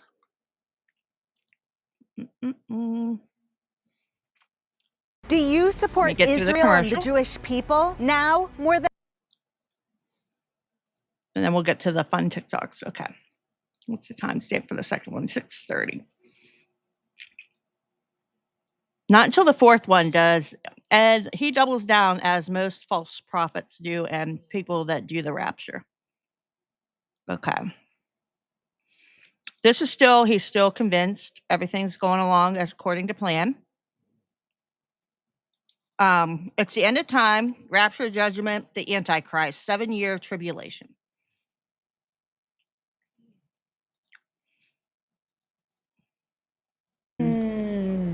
I'm saying, for the lack of a better word, they are traumatized because, let me use another word and say, people are worn out. Okay? Okay. This date is set, it comes, and it goes. But I want to comfort people, and I want to assure them that the date that I have come with is the final one. Final one, guys. Sure. There is No other date. No other dates. When it comes to if the gospel has reached the world, if it has reached everybody, I guess only God can know that. So there you go. He is very firm. Yeah, they fell for it, Ratherby. And I'm going to show some of that. They really did fall for it. So that was him confirming this is exactly the date. So that was his second video he made with them. And then we get to this third one. Hunter, stop it. Why are you being so bad, little fella? Okay. The third one is, let me share. Okay. This is part 3. Let me share this tab here.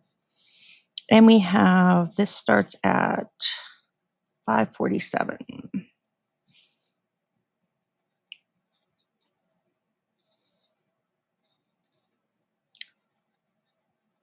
To it, I'll say this again. The rapture is among us. It's among us. The rapture is upon us. Whether you are ready or you are not ready, the rapture in 14 days from now is going to take place. Hey. 14 days. And I would like to say this to This was to 14 everybody. days till rapture. Before you speak, before you respond, try to silence even your thoughts. Can you hear? Can you feel the storm? There's a storm brewing right now.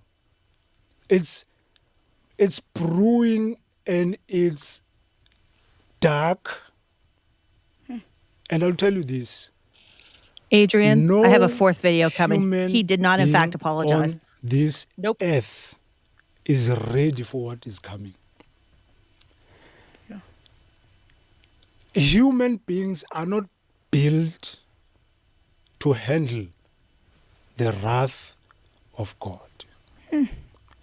So beyond the rapture that will happen in 14 days on the 23rd of this month, that storm is brewing and is ready to take over the world.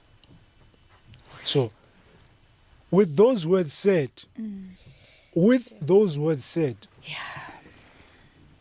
to the people who are opposing my message, who look at me and think I am just one more, and even pull up scriptures, to oppose what I'm saying. This is what I have to say to you. On that day of the 23rd, who is God going to back up? Not you. You or me? Whose words are going to fall to the ground?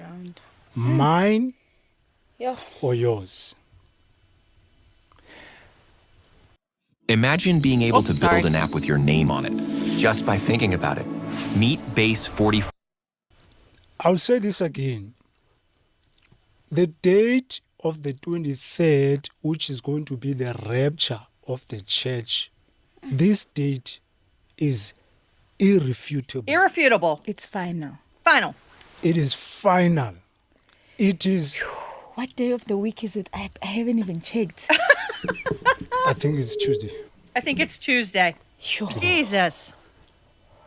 This date cannot be disproven. In fact, no one has disproven this date. People have said a lot of things on the internet, but no one has proven this date. No one. So, I say again, you have to listen to what I say, because the words that are coming out of my mouth are coming straight from the mouth of the Almighty God.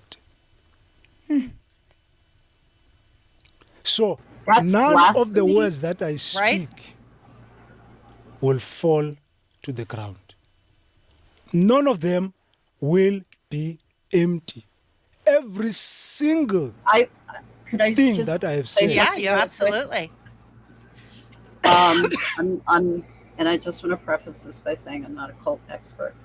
I'm listening to the way he talks, and I apologize. This is an issue I have to deal with. Their accent kind of bugs me. It kind of grates on my nerves. Okay, but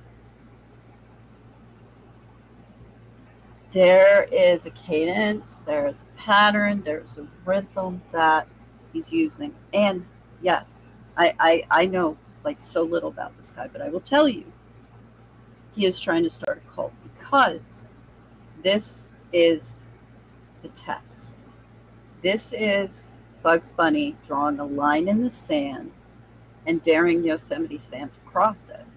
Because what's going to happen is he makes this prediction. He has all these people watching, a bunch of them believe, right? Prediction doesn't come true. Some of those people are going to drop off. He's going to make another prediction. That's not going to come true. More people are going to drop away. He's funneling it down very slowly to the true believers, the ones who will stay, even though he's made 30 failed prophecies. Yeah. That's what he wants. This is a test run. This is a test run. The cognitive dissonance is going to be real. Yeah. Undoubtedly. Because I'm in line with him, with his word. Every single thing that I have spoken will come to pass. You're 100% confident. 100% does not do it for me. I'm a billion% sure. So with 14 days, right, left to the rapture, has there been any, new revelations, fresh revelations? Okay, that's it for that. And then now we're going to 4. Now 4 is the rapture did not happen. And I do have to say, like when you watch, hold on, let me pause that real quick. I think by the time we get to video 3, you can see him coming back into what he must have been like as a pastor, because he starts off unsure whenever he's talking to them. Like he's kind of more meek and mild and unsure of what he's presenting and his beliefs and the stories he's telling. But when he gets to 3, he's back in that role. The cadence has changed. Like he's more confident in his story he's telling. You have to believe, like you can see the change in him. His confidence is built. You know what I mean? Like, yeah, I think he's going to be very dangerous. My belief. Whether that's fleecing people for money or leading them into, some kind of bad cult situation, I don't know, but it's definitely a change. Okay, let's see here. Get ready for a change in the way our twins look. There's something different about owning something almost nobody else has. That's why when Ridge dropped... They switched up their look. Hold on one second. 210. Okay, so this one is unexpected response from Mr. Joshua on rapture failure. Rapture is still happening. Why? I'm not sorry. So there's your answer, Adrian. He is not sorry. Like here, today's the 26th of September. That is the big elephant in the room. Yes. And the last time you were here, you assured us 1,000,000,000% that we would not be here today because of the rapture. So I think before anything, we're going to give you the platform to speak. Okay. I know we have a lot of questions from the audience. Hopefully we'll get time to get to them. Okay. But for now, I feel like it's fair to give you an opportunity to talk. Speak. Yes, sir. Okay, so today what I'm going to start with is, because the main person that I'm here for is Jesus Christ.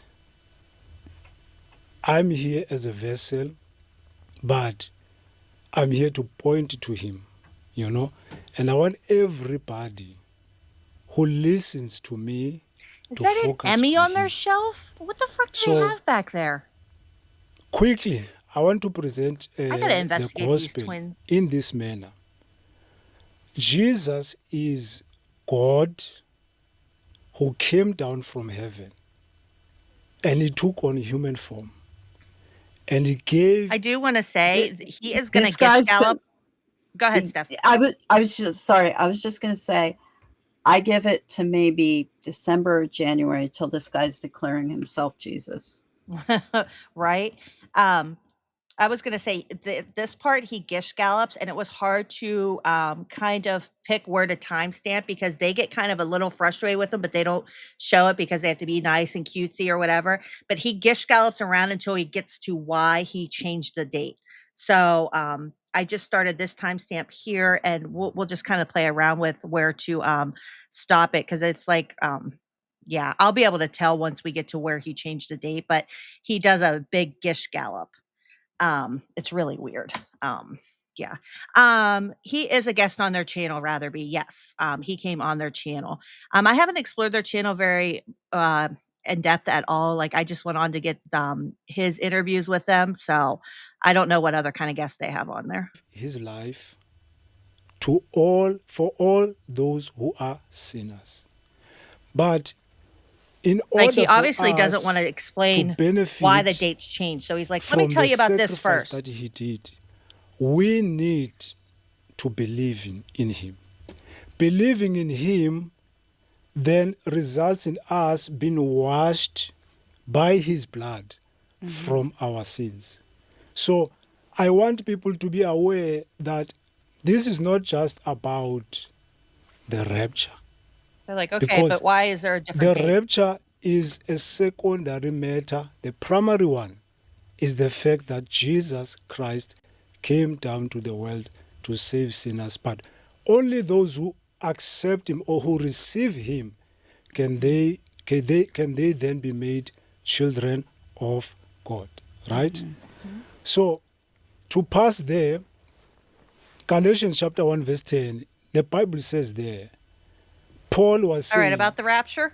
in order for me to be a servant of God, I had to stop being a people's pleaser. In other words, what this means is there is no way a person can be able to serve God and then also please people. So you have to understand So a that lot of people are pissed at someone me who's right now. serving God, he has in mind Christ. The people after, but in the main person, he has in mind Christ. So some of the things that are being said might not be pleasing to them, but they People have are to mad at remember me that right the now. one who speaks has in mind pleasing God, right? So I want to quickly say, in 2018, before I get to the matter, Yeah. in 2018, after God had revealed this date, okay, he said to me one day, it was during the day, he said to me, you are like my last arrow in my quiver. A quiver is, the I don't know what to call it. I'm not sure, the thing K2. that sits the I've never arrows, used the technique myself either. every I'm time a straight to the person point. That bag. Yeah. Yeah, like the bag behind. So he said to me, you are like my last arrow It's so awkward. in my quiver. And what he meant by that was that if you're looking to learn how to trade, a community is very important. And I've joined previous. I think it probably comes natural for con he was artists. going to use me in this last move before he comes. So I want to repeat something to people today, because people think that I will change my stance. Mm-hmm. The date that I have given people, it is the final one. It's already passed, dude. You might be confused for now. Yeah. I'll explain to you. Okay. Yeah. It is the final date. No one else in the Nash. whole world will be able or will come with another prophecy for the rapture date. Mine is the final one. That's what I'm trying to say. So, let me say, before talking about being the last arrow in his quiver. When I began to come out with the message about 3 months ago, I told God like this. I don't want to fast like crazy.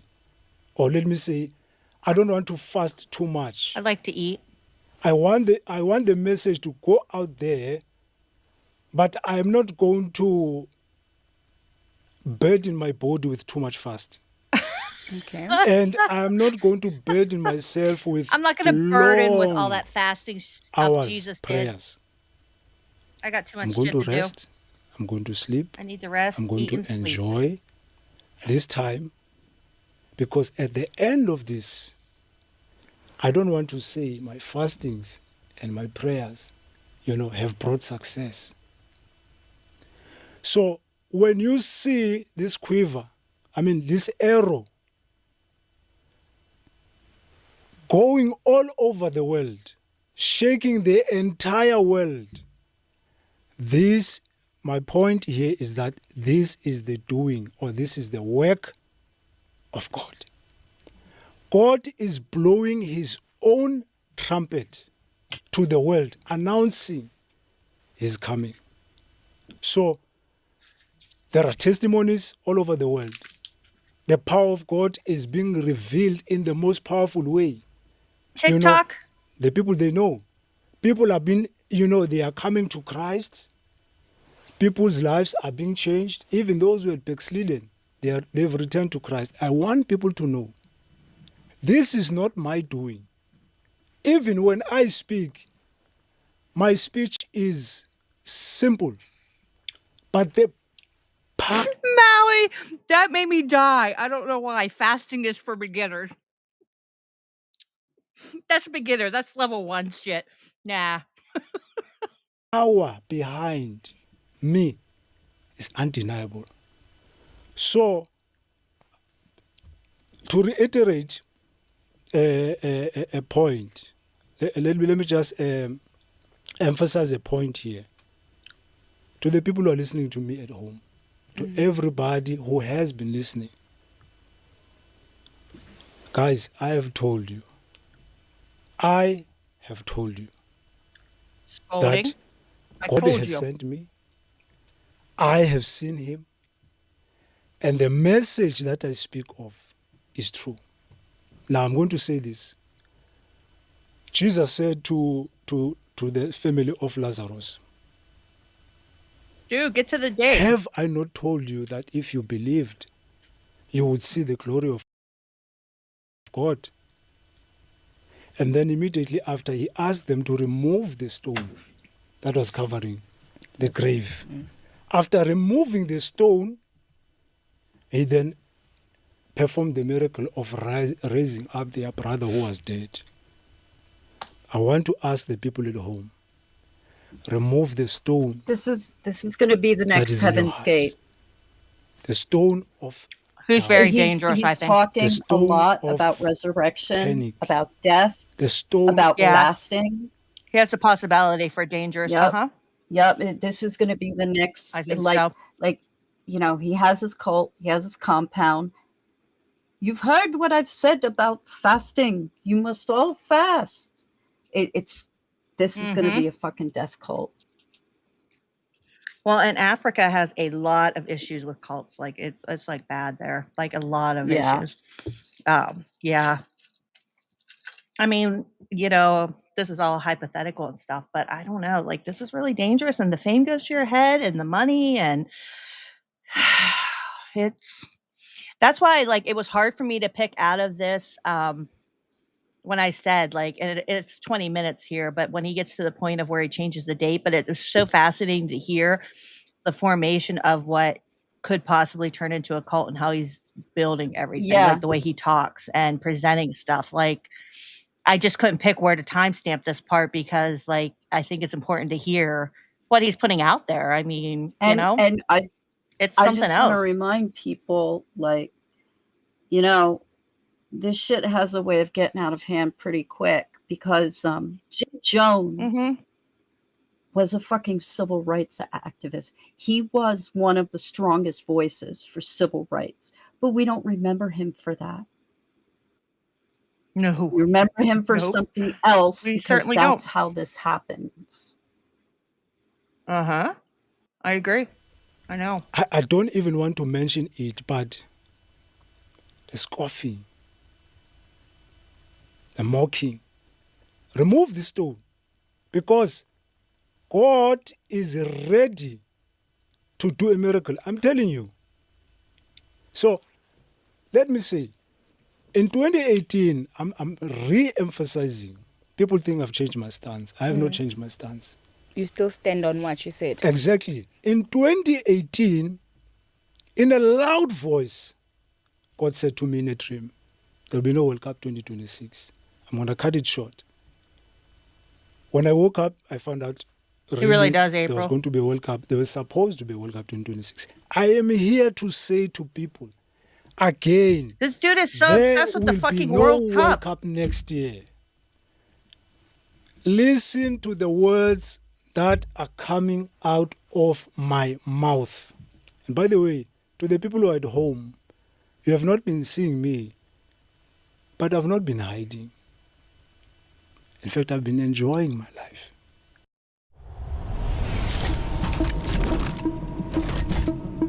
Introducing Liber. I've been sleeping in peace. You know, I know there are people who are worried. That money's rolling in, huh? Some are concerned that maybe I'm depressed. You know, they wonder how I'm doing, you know. And fair enough, you know. It is fair. Yeah. Yes, it is fair. I'm doing very, very, very well. I'll tell you in a second why I'm doing very well. Okay. I'm at peace. I'm enjoying my. I'm aware. I'm not absent-minded. I'm aware of what is happening. But I'm enjoying my life with my family. You know, when you are in truth, most especially the truth of God, you have a standing that cannot be shaken. Why people were worried about what happened to him? His mouth is a receipt, Judy. He did a live after the first 3 videos with these twins, these hosts. He did a live stream and was like, "Well, that's it, you know, rapture's happening. Check you all later." And that was his last thing. So everybody was kind of like, "Huh, what's happening?" So that was the last thing that everybody had seen from him, was this live stream he did, and then it was taken offline. And then this was the next thing. So that's why he was like, "Everybody's been worried about me." Well, dude, you said you did a live stream and then the live stream was taken down and you said the rapture was happening. Of course people were fucking worried because you were predicting this crazy ass shit, Is right? this a manufactured thing? Like, is he like in cahoots with these women where they're all like sitting around conspiring or some shit? Like, I don't know. The whole all of this. I think these women, I need to look at their channel. They had a lot of followers previous to him. Certainly they got a lot more because of him, but I think this is their shtick, Yeah. right? You can tell they've had the studio for a while. So I think they got a lot more followers because of him, but I think this is just their grift. Like they just put on people. I need to look at their channel more. It's so, I don't know how these, honestly, he's like, I sleep well at night. I don't know how they can, because, you know, there are some nights that I'll have a hard time getting to sleep because I'm like, shit, I was mean to that person 30 years ago. Like I do too. I think about shit like that. I'm like, I can't believe I said that when I was like in Yeah. high school, or I said that when I was in Yeah. middle school, or I was really mean to that person. And these people are like K2 put, I'm enjoying my life, suckers. Like they're just, this is the way these people are. And I could never be like that. And Adrian's I right. couldn't. He is much more arrogant. I think this is an indication. Thank you, Judy. Hi, Judy. Thank you for I stopping think by. this really is this is a test. Yeah. This is he's running the needle without the ink in it over your skin to see if you can handle the pain before he puts the ink in. Yeah. Uh-huh. That's a good way of putting it. Yep. You have a peace that surpasses human understanding. I repeat, there will be no World Cup next year. Okay. Same year, he appears to me face to face and he says, I'm going to cut it short. He says in Come on, get to the Gregorian calendar. You're killing me. 2025, in September of the 23rd and the 24th, I will come to take my church. Did he come? Did he come? Yes. I will tell you. So in 2018, I received this fucking guy. This visitation from him, right? And let me tell you this.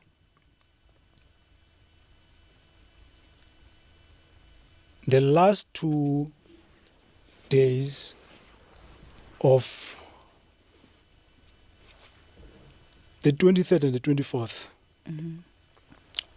I did a live, right? Most especially on the 23rd. Oh, And the he people mentions will a live. watch. Okay, this is a live. Okay. Yeah, people People were he took watching. it down. A lot of things transpired there. But the rapture did not happen. Yeah, you told everybody they were going to be raptured. We're all here. Yep. But were my words true? No. And let me ask this way. Jesus Christ, dude. My words true? No. Let me tell you. That smug. Okay, let me hold it chuckle. for now, for next time. Let me say this. I am 1,000,000,000% sure that the rapture is going to happen on the 23rd and the 24th of September 2025. I'm so confused. Same here. So Okay. yeah. Just Okay, hold on okay. a bit. Let me present this. This fucking guy. So now we passed the 23. Yeah? Yeah. I just feel like quoting this scripture, 1 Corinthians, I think it's chapter 12, maybe verse 14. The Bible says, we know in part, then after we know in full. Okay? That is the manner or the nature of prophecy. Okay? 23rd, the day passes. Okay? So I am surprised, but I've been given 2 days. The timeline is 2 days, right? Because, okay, according to the time zones, I had believed that I'll be raptured because I'm in South Africa on the 23rd. Okay. Okay? Because the furthest, they would be on the 24th. The day passed. I'm surprised. Remember, I'm sure I saw Jesus face to face. I told you people, and I'm still telling you now. Yeah, he did, And I've told Muggsy. you the truth. But And I do will- you now believe that Yes. it was Jesus that you saw? People. Okay. I'll People, allow you the come questions. There's a flow here. You know, I'll give you the time for the questions. There's a Oh, flow okay. that has been Let's not disturbed. interrupt you. Yes. Let's not interrupt you.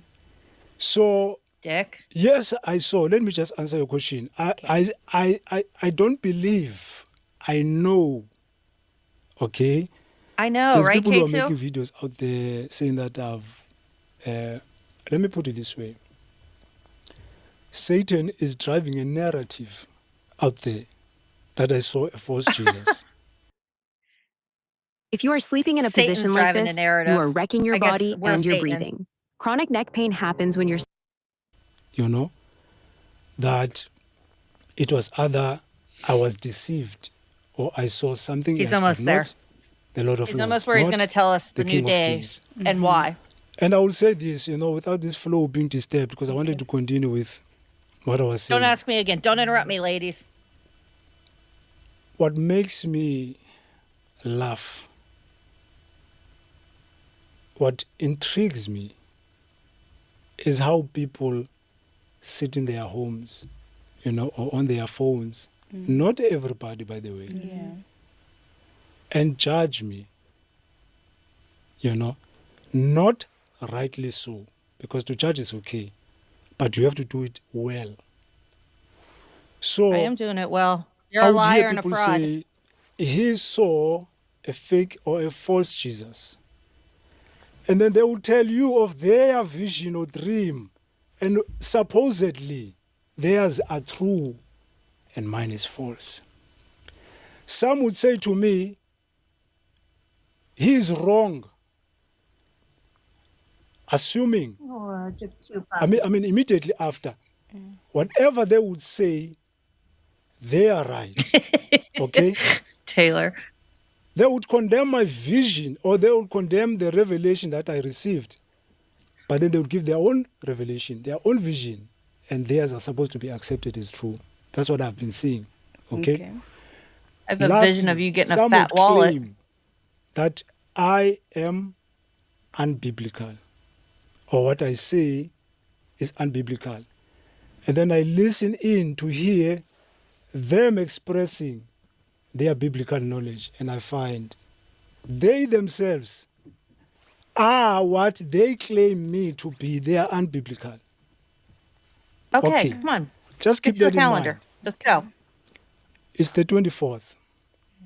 The day comes, I try to organize a life. I did not run. I tried to organize a life. It did not work. Technicalities. Somewhere, I was not even appearing. It was just my voice. I spoke to people, some channel, some live. Mm-hmm. And then now it's midnight on the 24th. There is no rapture. What am I thinking? I'm surprised because remember, I am 1,000,000,000% sure that I saw Jesus and he spoke to me and what I say is true. And he It was is my going to lawyer. shake Why the would my whole lawyer world. lie to me? My prophecy is going to shake the whole world. Okay. So it's after midnight. It's going to the 25th. I I'd take rather the rest be. because I've not been sleeping well these days, I will say. Not because I have no sleep. I was not struggling to sleep, but because of the work, the calls that I have Certainly to take. not. You weren't fasting. So before I go to sleep on the, maybe before I go to sleep after the 24th, Yeah. I ask God this question. God, what's happening? And I'm not angry, by the way. Because I know when he speaks, it's final. So I say to him, you came to me, I saw you face to face. You gave me your word. And you asked me to tell the world. And I told them. Why the 2 days passed and there was no rapture? No answer. Quiet. He is human ambient, Taylor. And I went to sleep. Dude. Then there, Get to the early Gregorian morning, calendar. Come on. early, maybe, I don't know, 2 o'clock in the morning, 3 o'clock in the morning, I wake up. I'm surprised when I wake up. Remember I said, we know in part, and then after we know in full. Remember, the nature of prophecy. So when I wake up, Mystic I'm God, he surprised. is. Why am I waking up in my bed? And then, okay, now I'm sitting. And then I'm talking to God while I'm lying on my back.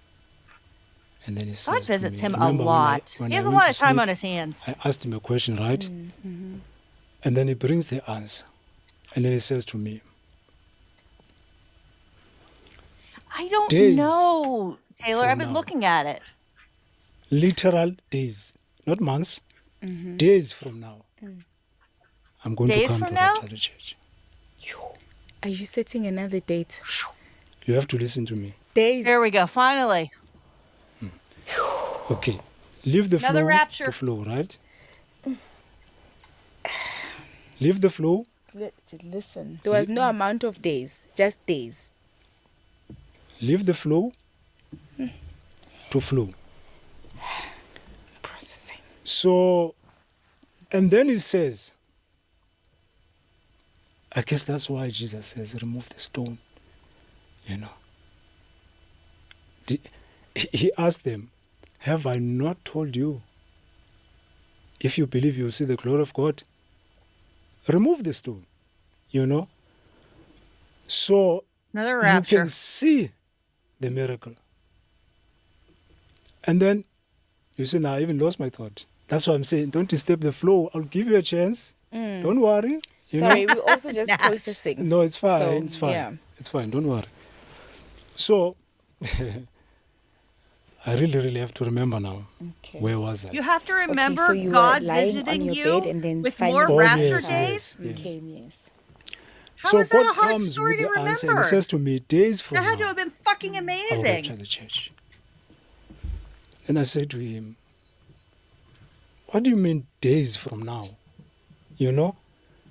By the way, when people say Leave out the there, flow. That's all you need to say. the rapture can be any time, it's unbiblical.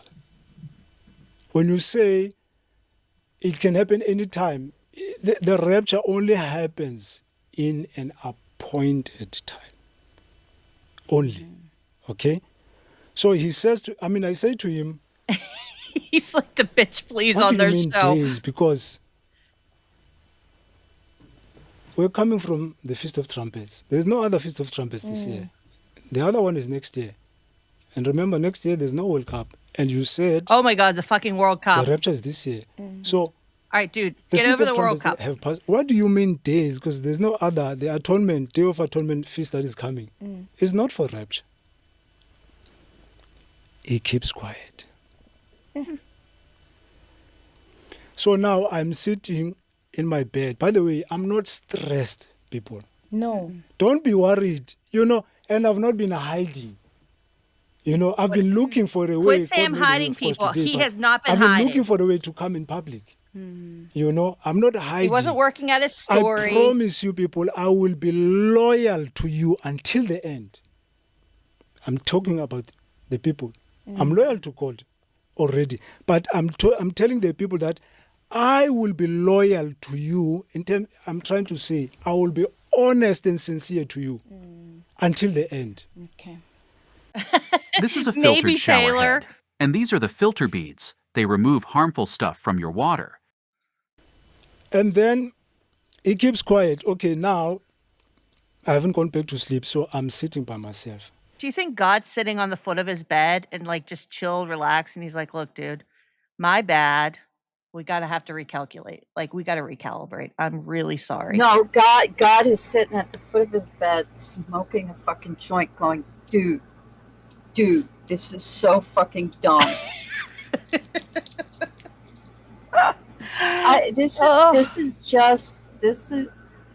I wish. I promise people we're not had- going beyond. Like I wrote down the timestamp goes to 38 because I know he's going to talk about Gregorian calendar, and like he was looking at a wrong thing, and somebody else he saw I think on TikTok gives him the right date, and that's why his date's right.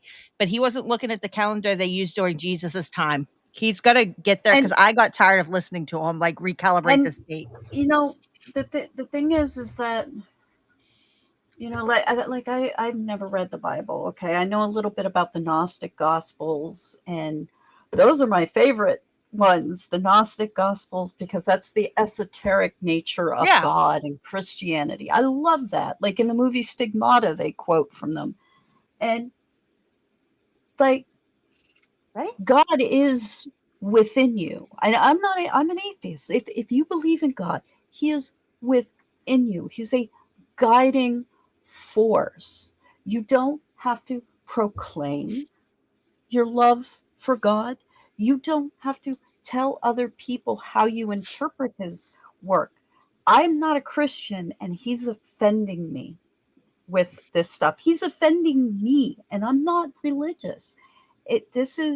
He's taking, and that's the problem with religion. It's too easy, right? To bend. I could sit here and come up with an idea for a cult right now, 5 minutes, and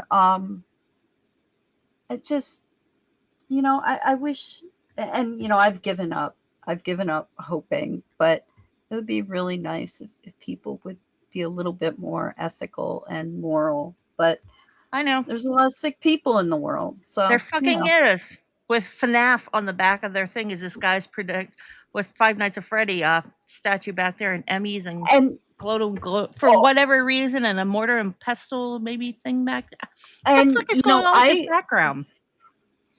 And the obsession with the World Cup, like I'm just imagining when the World Cup happens, we're going to see headlines like terrorist attack on World Cup. Like there's some obsession with the World Cup. And I get it because we're all Americans are into like football, like that's like, and we don't get like rugby and like we watch a lot of soccer and rugby in my house, but like his obsession with the World Cup is like above and beyond. Like he is really focused on it as like this center point of forget about the World Cup. It's not going to happen. We're getting raptured. Like it's just so I don't know. It is funny though. Did you see the comments? Adrian said, I think he's pissed because he didn't get tickets for the World Cup. And K2 said he's grifting for World Cup tickets. Yeah, that's probably what he's going to do, like, and he's probably going to like try and run out onto the field or something. But, I'm done screaming about stuff, Days. I'm pondering in my mind. Days. What do you mean days? So now I'm thinking of Noah. Now we're thinking of Noah? Get in the ark. God closes the door. And day passes, nothing, no flood. 2, 5 days, 7 days, no flood. And then on the 7th day, let me say, the flood hits. Mm-hmm. So Noah was in the boat, was building the boat, telling people the flood is going to hit, the judgment is going to hit. But when he gets in the boat, there's no rain. There's no water gushing from the earth, from the ground. There's no judgment. But the days went by. This is God putting these verses in my mind. Okay. I'm thinking about it because he said to me, days from now, I will rapture the church. God put the biblical story of Noah in your head. He's like, I'm going to make it rain. Go build a boat. Now, Ark. I sleep a little bit. Then I wake up in the morning. My friend gives me a call to check how I am. Oh, here we go. I said, no, I'm totally fine. Cool, man. I'm cool. I'm just talking to God about the last 2 days. Steph, I'm sorry. We talk. I love you, but if you called to check on me or vice versa, and you're like, I was just talking to God and I'm trying to work, I'd be like, huh? Like, do you mean you were in church?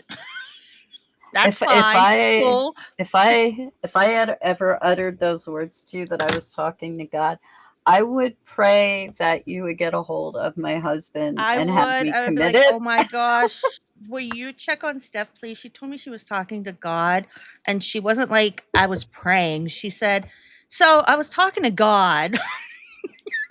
and this guy, I guess he never heard of the bicameral mind, which that's basically how religion started. You know how, and the example of it is, because this happens to me a lot, you're reading a book and you're reading a paragraph, but there's another voice in your head, and it's not a schizophrenic voice, but you're reading this paragraph, and then you're like, what did I just read? You were reading it, but there was another thought process. That's the bicameral mind. That's the voice inside of our heads. And it's like when I first heard about the bicameral mind, I was like, oh my God, everything makes sense now. Like, right. That's why I don't remember reading that paragraph.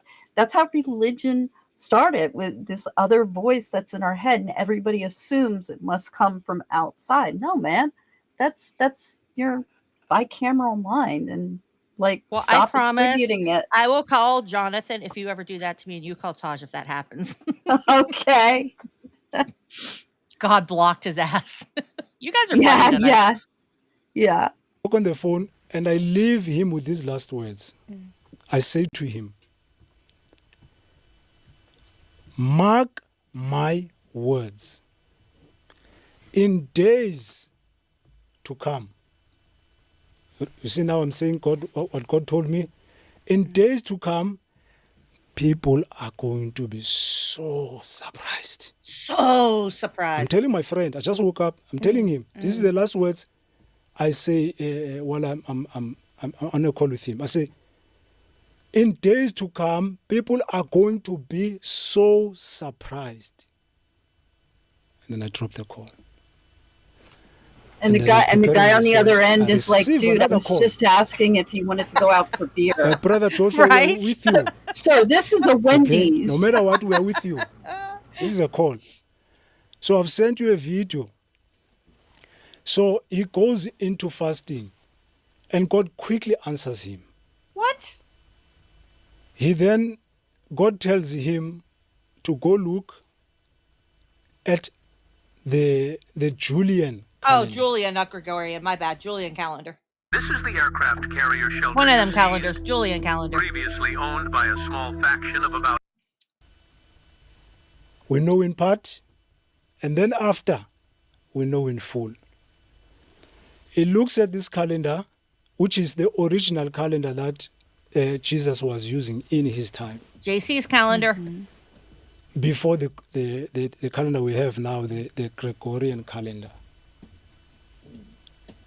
And then he gets a revelation from God that the calendar that God uses, I remember the words of God uses a different calendar. Saying, there was a calendar she was not familiar with in heaven. It was not like written in numbers, not in Roman letters or whatever. But it had a different way that it was written. And that's where she was given this date. So this man goes there to the Julian calendar, the one that, if we talk about the 7 feasts, the Passover when our Lord was crucified, they were using the Julian calendar then. Okay. So the man goes, and I will paraphrase because he will teach you very well more than me. Did you see this on TikTok, sir? To see the date of the Feast of Trumpets. Guess what? What? It is the 23rd and the 24th of September, 2025.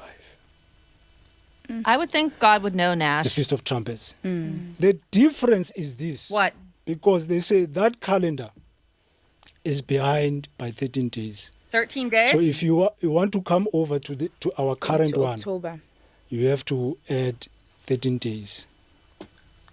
So when you transfer, like when you come over to our calendar straight from the 23rd and the 24th from JC's calendar to ours, in the Julian calendar, it takes you to the 7th of October.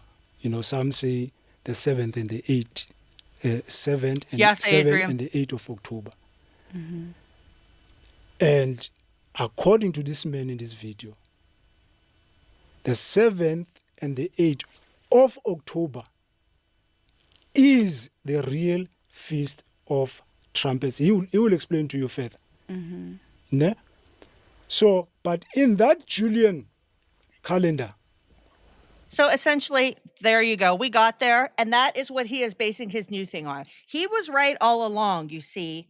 The Feast of Trumpets was September 23rd and 24th. He was just using our Gregorian calendar when JC really uses the old Julian calendar. So he wasn't wrong.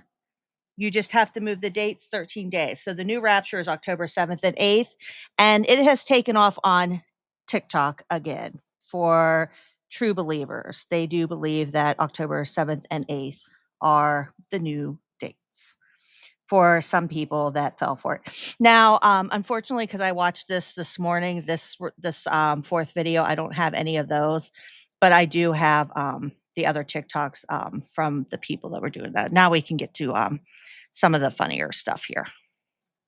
Let me just open up the TikToks here. Let me get them all popped open. I'll be back in a second. I need to grab some food. I didn't. Oh, eat sure. all day. I usually don't. I'm just going to pop open I was all fasting. the TikToks. Oh, were you fasting for Jesus? For Jesus, yes. Let me get the TikToks open here. Okay, which ones did I open? Okay, I got that one open. Video call. Oh, somebody deleted their TikTok. Uh-oh. They got embarrassed for doing the TikTok thing. I heard people were deleting their Rapture TikToks. Okay, that dude still has that one up. Okay. Okay.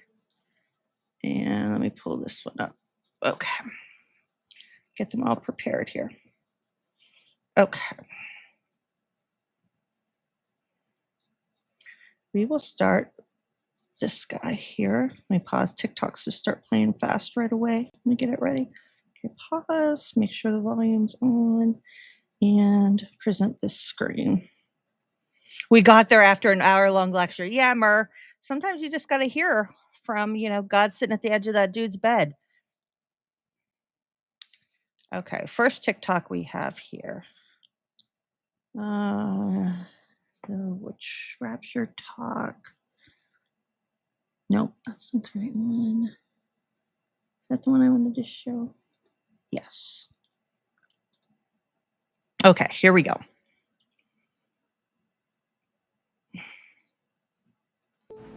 Guys, I'm saying goodbye to my car. I've had it for 5 years. This guy sold his car. Oh, this is my baby, man. This has been my baby for years. 5 years.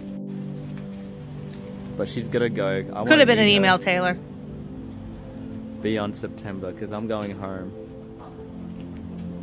to where my Father in heaven is. She's a nice car, isn't she?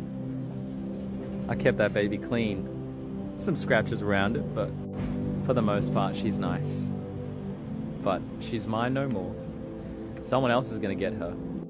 I'm catching a flight to heaven in September anyway. I won't need the car.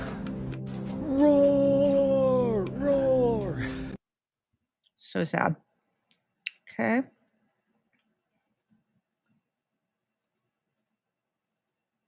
This is the same. Hold on one second. Nothing to lose but to continue to believe. He was still believing. At this point, I've got nothing to lose but to continue to believe. I gotta stand firm on what God has shown me until I know for a fact that it's not true. And the original confirmation that God gave me for September was, let's fly 9/25. That is the sentence that he gave me. Let's fly 9/25. And all this time, I thought 9/25 just meant September 2025, as in the 9th month of 2025. But I'm realizing now that 9/25 is literally the 25th of the 9th. 25th of September. So based on that recent realization, I have to see this through all the way until the 25th. He was holding out to the 25th. Is less than 2 hours away. I got nothing to lose but to continue to stand on what I believe I have heard from God. And if I end up being deceived, then you know what? I was wrong. I'll do my apology video. If I'm still here tomorrow morning, lunchtime, whatever, I'll make an apology video.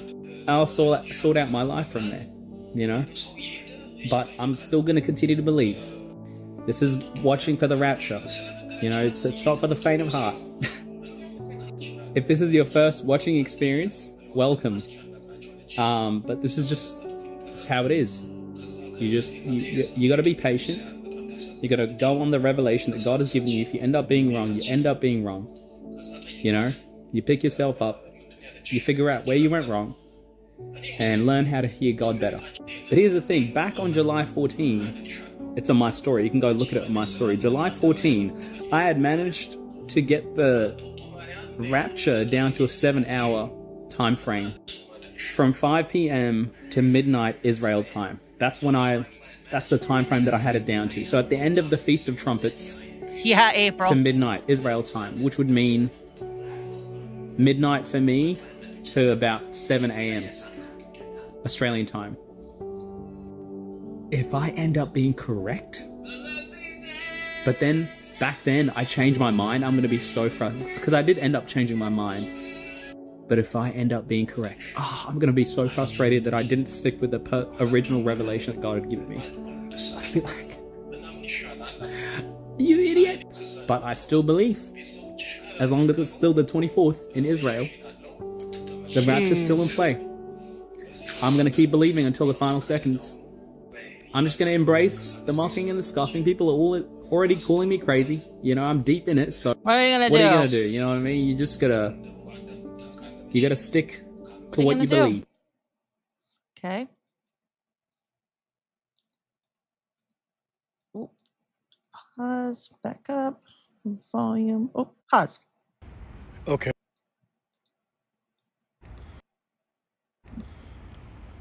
Okay. Rapture update.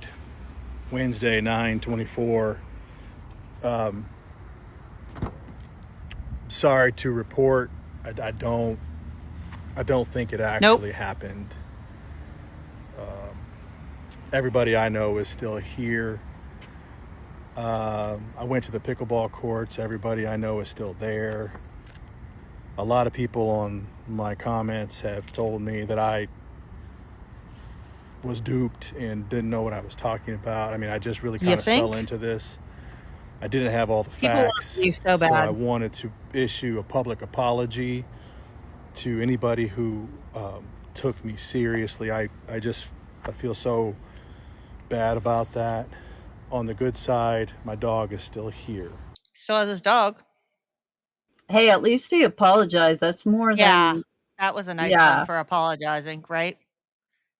I thought that one. That's why I included it. Oh, hold on. Yeah, what is pickleball anyway? Oh, it's very fun. I used to hold on one second.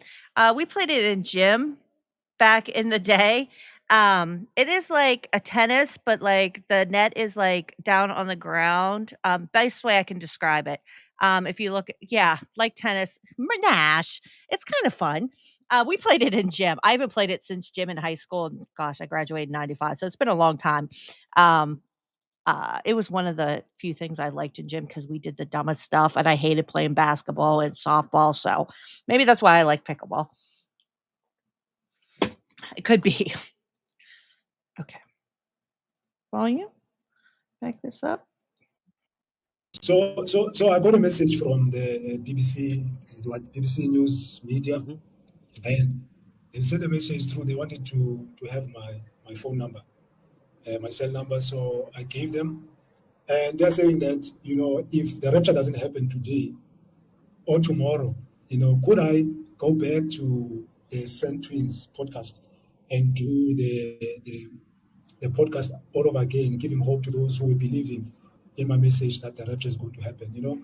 So I had to indulge them, you know, and give an answer, but the truth, give an answer that yes, I would go back there, you know, and speak to people. But truly in me, everything in me knows that I will not be there. I think they said on the 25th. I will not be, or Friday. I will not be there because I will be raptured today. This was I from know that for live. sure. You know, I know that for sure. And I think I was telling Michael that I haven't seen God, I haven't seen Jesus in my dreams for a long time now, ever since he told me to shout it from the rooftop. I think it was. So he showed up and sat on your bed again. But recently, I think it was this week or last week, you know, I saw him in my dreams. This fucking guy. The way, like, everybody, and like I said, I really worry about people. Whoa, what is playing in my ear?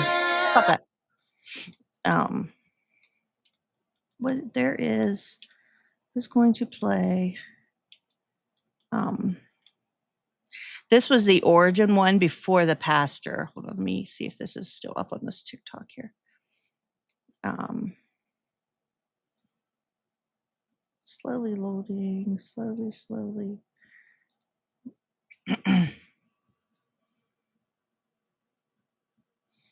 Nope, it appears that is gone. A lot of Rapture people took down their TikToks. They must have got a little bit of embarrassment after everything didn't happen. But yeah, and I'm sure a lot of people have seen the other TikToks that were going around and stuff. So yeah, it's worrisome. I don't know what's going to happen. Religious psychosis is a good one. Yeah. Ever since God duped me. Yeah. It's pretty sad. So I think he's going to be someone to keep an eye on. And like I said, with his new dates of October 7th and 8th, it has picked up again on TikTok. If you search TikTok Rapture TikTok, all of that, there are some new TikToks. I didn't get a chance to pull any of them, but and I was going to end tonight with because this has happened before many, many times, and there is a dude. His name is Harold Camping, and he was born in 1921, Boulder, Colorado, and then he ended up in the Bay Area in California. He has a degree in civil engineering. Well, he's dead, obviously, born in 1921. He had a degree in civil engineering, and he founded his own construction company. And then he sold it so that he could help launch Family Radio. It was a nonprofit Christian broadcasting network, which is still around to this day. And activities in the church, he served as an elder and an adult Sunday school teacher at Alameda Bible Fellowship.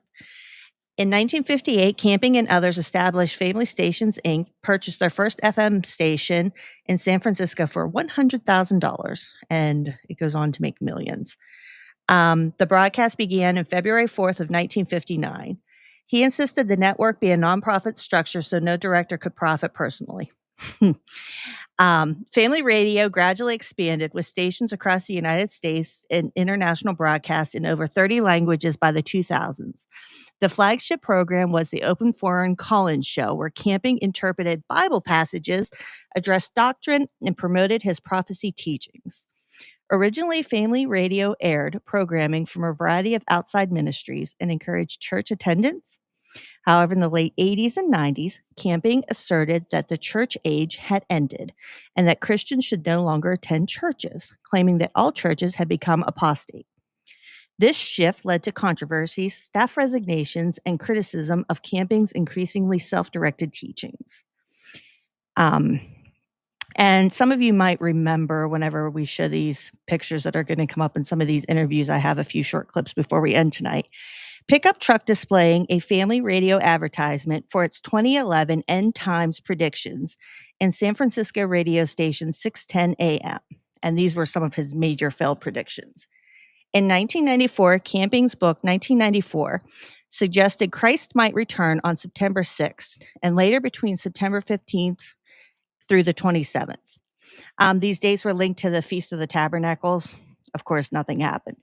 May 21st of 2011, he predicted the rapture and Earth's destruction on May 21st of 2011. Whoops, sorry, I wrote that date twice. It passed, and nothing happened. And then he revised the date for October 21st, 2011. Nothing happened again. He relied on numerology, interpreting biblical events and timelines from hidden codes, which obviously were unreliable. His predictions led some followers to spend their savings, leave jobs, or make drastic changes, anticipating the rapture for all these dates he kept proposing.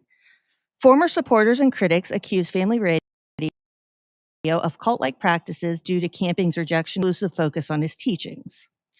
After his failed prophecies and a stroke of June 2011, Camping retired from active broadcasting, but remained involved with Family Radio until his death in December of 2013 at the age of 92.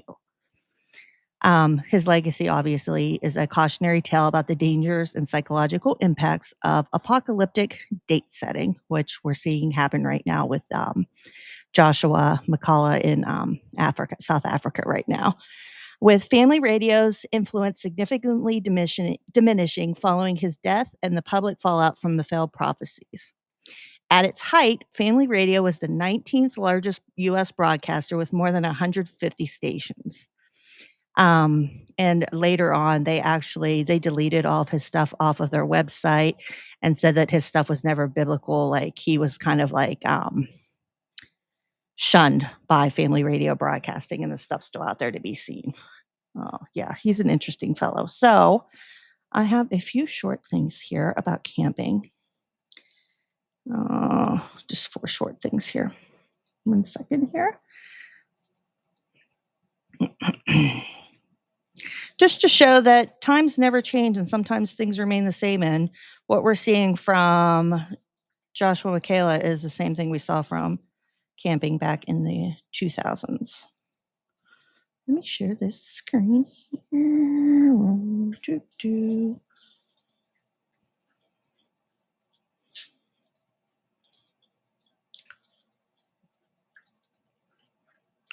Volume up.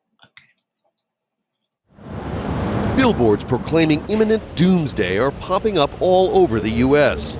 Judgment Day is at hand, according to a Christian radio preacher in California.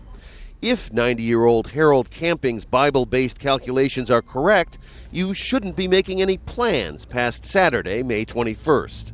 On May 21, there's going to be a terrific earthquake, way, way greater than anything that the earth has ever experienced, and that'll be the beginning of Judgment Day. Camping's followers are spreading the word. Some have quit jobs or school to prepare for the end. Camping believes that only a tiny percentage of humanity will be swept up to heaven on Saturday. As for the rest of us, well, I'll see you in hell. We have no plan B. I'll see you in hell. It is going to happen. You know, the Bible is a very factual book. It has given us example after example of when God has predicted something, prophesied something was going to happen, however impossible it might look, it always has happened. Except when it hasn't, like the last time Camping predicted Armageddon in 1994, and nothing happened. He says this time his calculations of biblical dates and the Hebrew calendar have got it right. Leaders of various Christian churches denounce Camping's campaign as heresy. Most Americans don't seem very concerned about Apocalypse Now. They want people to freak out about it, and I don't believe it whatsoever. I have no doubt in my mind that I'm going to wake up on the 22nd of May and have a wonderful day. But what it is to me is that people that believe this are completely insane. No, I live every day like it's my last, so no regrets, you know? No regrets. The preacher Love says it. he feels sorry for the scoffers. I've been called every name in the book. I've been called Satan. I've been called the man of sin. I've been called a false prophet by experts, and it doesn't bother me in the slightest because they just don't understand it all. Camping and his followers plan to spend what they firmly believe will be their final hours praying and watching the destruction on TV. Rob Reynolds, Al Jazeera, Los Angeles. Billboards proclaim. Oh, sorry, that was playing again. Oh, I got something in my ear. Sorry, I was pulling up the other short videos. Okay. Al Jazeera is over. Okay, stop that. Stop. He is very dull. You are correct, Muggsy. So bad. Okay.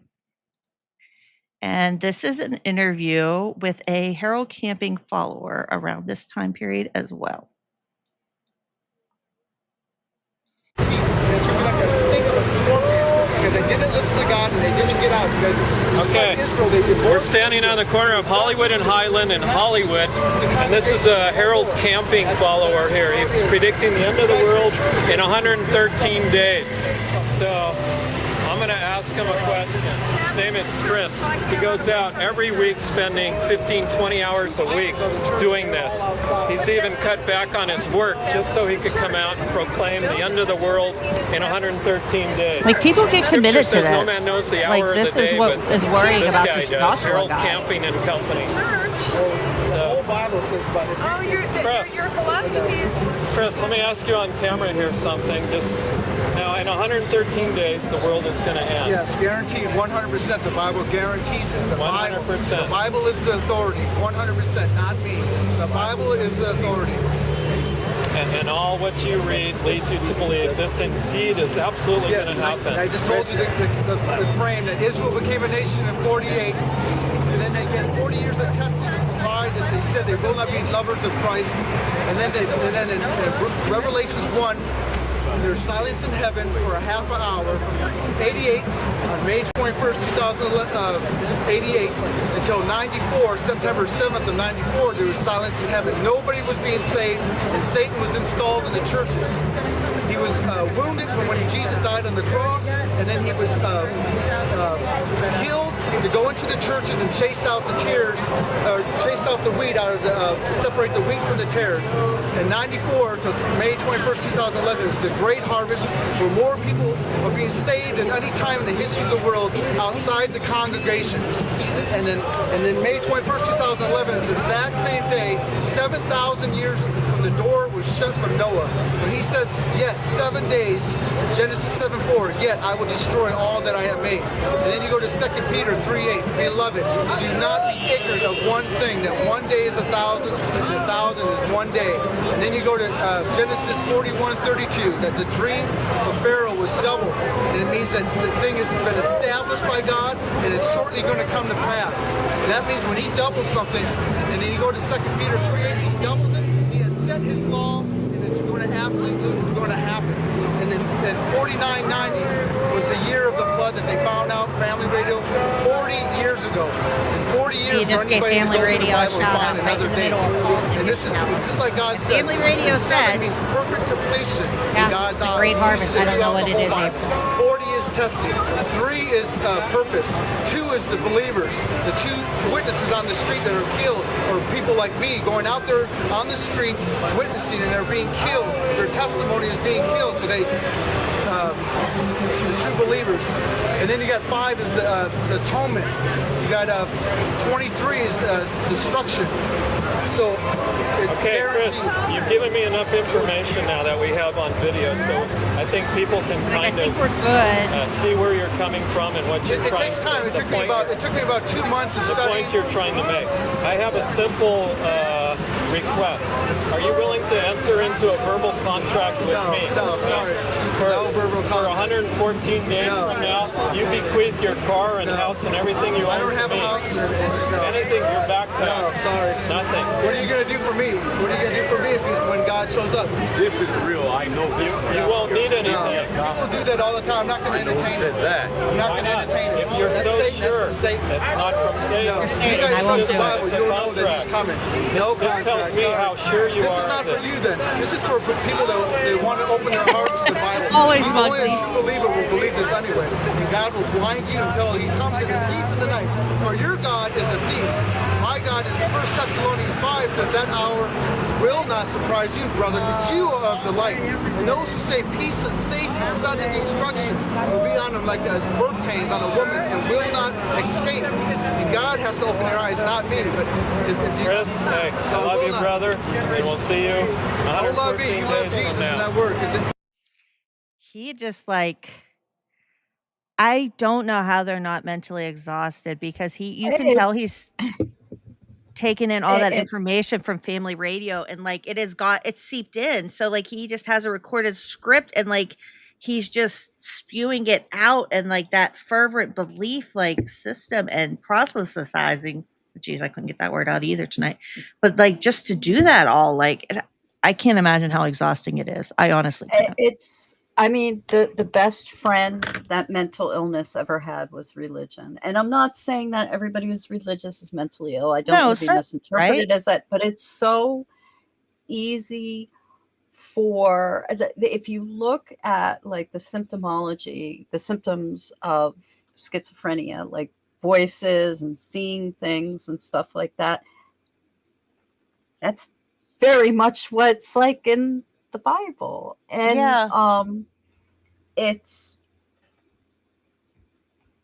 just, well, and I've always said and I agree with you on all of that stuff. I really, really do. And even despite me believing all that and not believing in any of that stuff, religion or anything like that, I think it is fine if people want to believe and they have a healthy belief system and it gives them comfort, where it's not religious fervor. I think that is perfectly fine. But when you get into this stuff, no, it is really harmful.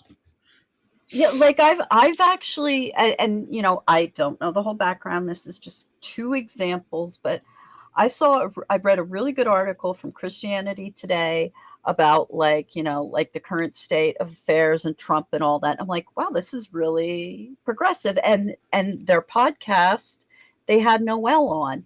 And that was a good podcast with Noel. That was good. I might actually start listening to that podcast because they were very light on the God stuff, the Jesus stuff. It was just about being a good person. Yeah. Like, that's what it should be.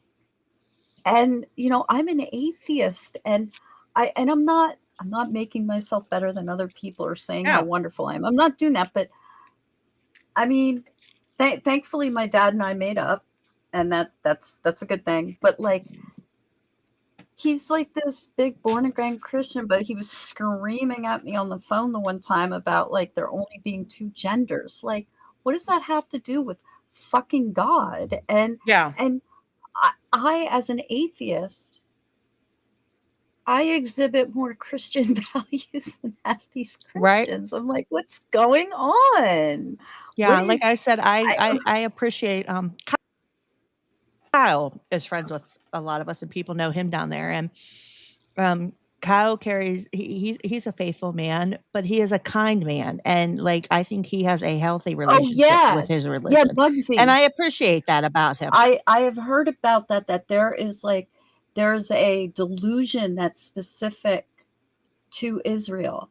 Like there's like a psychosis that's specific to Israel. Like people go there thinking they're Jesus and shit like that. Yeah, I'd heard something about that. And it's just if all you're doing is thinking about the end, then what kind of life are you living? Yes, think of don't live each day as if it's your last, but understand that anything can happen at any time. Tell people you love them. Tell people you care. Be a good fucking person. I mean, we live in California. If you want to do a little bit of prepping, have a few extra cans around, that's totally fine. But don't live your life for the end, because all you're doing is wasting it.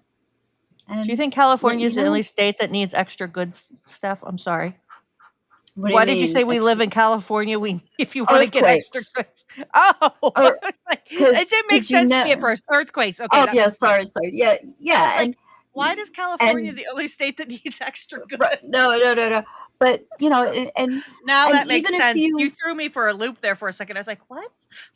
And even if you don't live in a state where you have something like that to worry about, it's not a bad idea to be prepared for emergencies. And but don't I remember like the day after 9/11, I was actually thinking about like quitting my job, and I was like, well, it's the end of the world. And I'm like, no, it isn't. Like I had that because and right now, even as horrible as things are, and they're probably going to get worse, don't live for the end. No, and you can't give in to despair. I don't think you can. I don't think it's healthy. Yeah. I don't think that's a healthy way to live life. I really don't. Yeah, I agree with you. This will be the last thing tonight. This is Harold. He was basically on his deathbed here. He's very dull and boring, but I'll probably only play a minute or two of this. But this is after his failed rapture prediction, and he's trying to like say why it didn't, occur, and basically admits that he was kind of full of shit. But I wanted people to be able to hear what he sounds like compared to Joshua Mhlakela. So Mhlakela, however you say his last name. I did really look it up and practice that last name, and I am so bad with names and pronouncing them. Okay, let's see here. This is Harold Camping talks about his faulty rapture prediction. And he is very boring, so don't worry. Not going to listen to a lot of it. God had opened door after door after door. He had sent wonderful people to us to manage our caravan, to manage the putting out of billboards, the managing of our tract distribution, and so on and so on. It was just marvelous the way everything was going together. Until May 21 rolled around, and then suddenly it looked like what happened? Well, you know, I stayed away from home for one night because I'll tell you, the pressure from that phone ringing and the phone and The pressure, man, when people rapture doesn't knocking on happen. my door because they wanted an interview was more than I could stand. And so my wife and I, we went to a motel someplace and spent the night there, and watching TV, looking what the news media was doing, and praying and praying. Well, then something interesting happened. I got home and I began to look at some of the news articles in the local papers, and there was a new, and you know, the media, and you people know that as well as I do, that you are looking for information in any direction that you can go. You're a liar. And, You lied. Why are they someone so called a shocked? friend of mine, Dr. Gabriel Otaro, and talked with him. And what he had to say was put in, at least in part, was put in the newspaper. Yes, April, he And bailed. when I Yep, read we that, bailed. suddenly the light dawned. Suddenly I felt way better. You know, let me talk about Otero for just a moment. He's been a dear friend of mine for over 30 years. And he was the He's founder doing the of same our thing as Family Joshua. Radio School of the Bible. He was the Uh-huh. dean for And many years. They have the Go ahead. boring voice, that's useful because Mhm. you stop listening assertively and you just start listening. It's like a hypnotic thing. You listen passively. Yeah. That's a good point. That is a really good point. Yeah, and then you're only picking up on the bits that are more sensational and everything. April made a good point too there. We bailed, you mean. He bailed the same way Pastor, well, he says he's not a pastor, but Joshua did too. When he was like, and I didn't disappear. I was still there. I was just sleeping. I was resting. Oh, I couldn't sleep. Oh, God was on my bed. He was formulating what story to come up with. This guy bailed because the media was beating down his door. You know what I mean? Like, yeah, they were in hiding because they were like, oh, fuck, our rapture didn't happen. We're frauds. Got to come up with a story. Like they're working, media, people are calling them fucking frauds. Excellent points. When I spoke at conferences, he very frequently was also speaking at the same conference, and even though he was in some ways he didn't understand everything I was teaching, nevertheless he was one individual that I could sit down and talk with, and talk very candidly, and there never was any contention between us at all. Fact is, every time he would visit Family Radio, I would be delighted to have him come into my office, and we'd spend an hour or so together going through Okay, but why did you lie? whatever it was. Well, then he was talking to the news media, and he made a statement, or the news did. I don't know whether the news media got it right. Get to the but at point, least, Alex. This is what they claim he said. Right? He says, you know, when September 7th rolled around, or in 1994, at the time I had was predicting then that there was a high probability that that might be the end of the world. He says, you know, I had a private discussion with Camping at that time, and this is what I read in the news report. Otero said, the Lord did return to earth on that date in a mystical way, taking the Holy Spirit back to heaven. And suddenly I felt better. The light dawned. This quotation was not quite accurate, but I did remember the conversation, even though it was all maybe 20 years ago or 18 years ago, because we talked very candidly to each other. What he should have said is that I had said the Lord did return to earth on that date in a mystical way, taking the Holy Spirit here to again begin to evangelize the world. Because on September 7th in 1994, it is a fact that God again began to evangelize the world outside of the churches. And I thought, oh, there's the answer. We have been looking at the information in the Bible to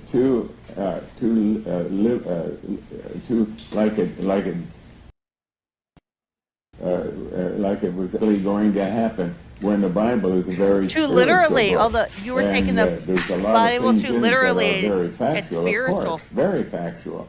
But there's also a lot You said that it was is factual. very spiritual. And but how to know whether to you look lie. for it as in its spiritual understanding or its physical understanding is a very, very difficult task. But suddenly it dawned on me, oh, I see what happened. We were convinced that on May 21, God would return here in a very physical way, that is, that by bringing a great earthquake and by ushering in the final 5 months of the Day of Judgment. And the fact is, when we look at it spiritually, then we find he did come. He did come. Now let me back up. He's such. Do you see what he did? Like, because he was like, what we really meant was he wasn't coming back and physically. he stole this idea from. He's like, oh, my friends made this excuse up for me, and that's what I really meant.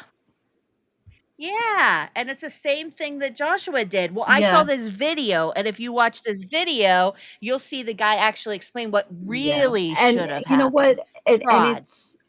and here's the thing with the Joshua guy, which this is why I think he's trying to fast track a cult, because the and Dan Jordan talk about this a lot on Knowledge Fight. Like, you have to set the date years in advance. You can't set it so quickly.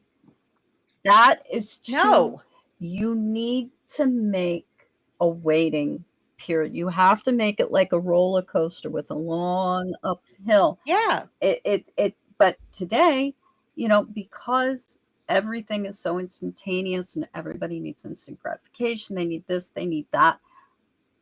Now you're seeing some of these prophets like pushing, pulling the dates up sooner and stuff like that. But it just, I don't,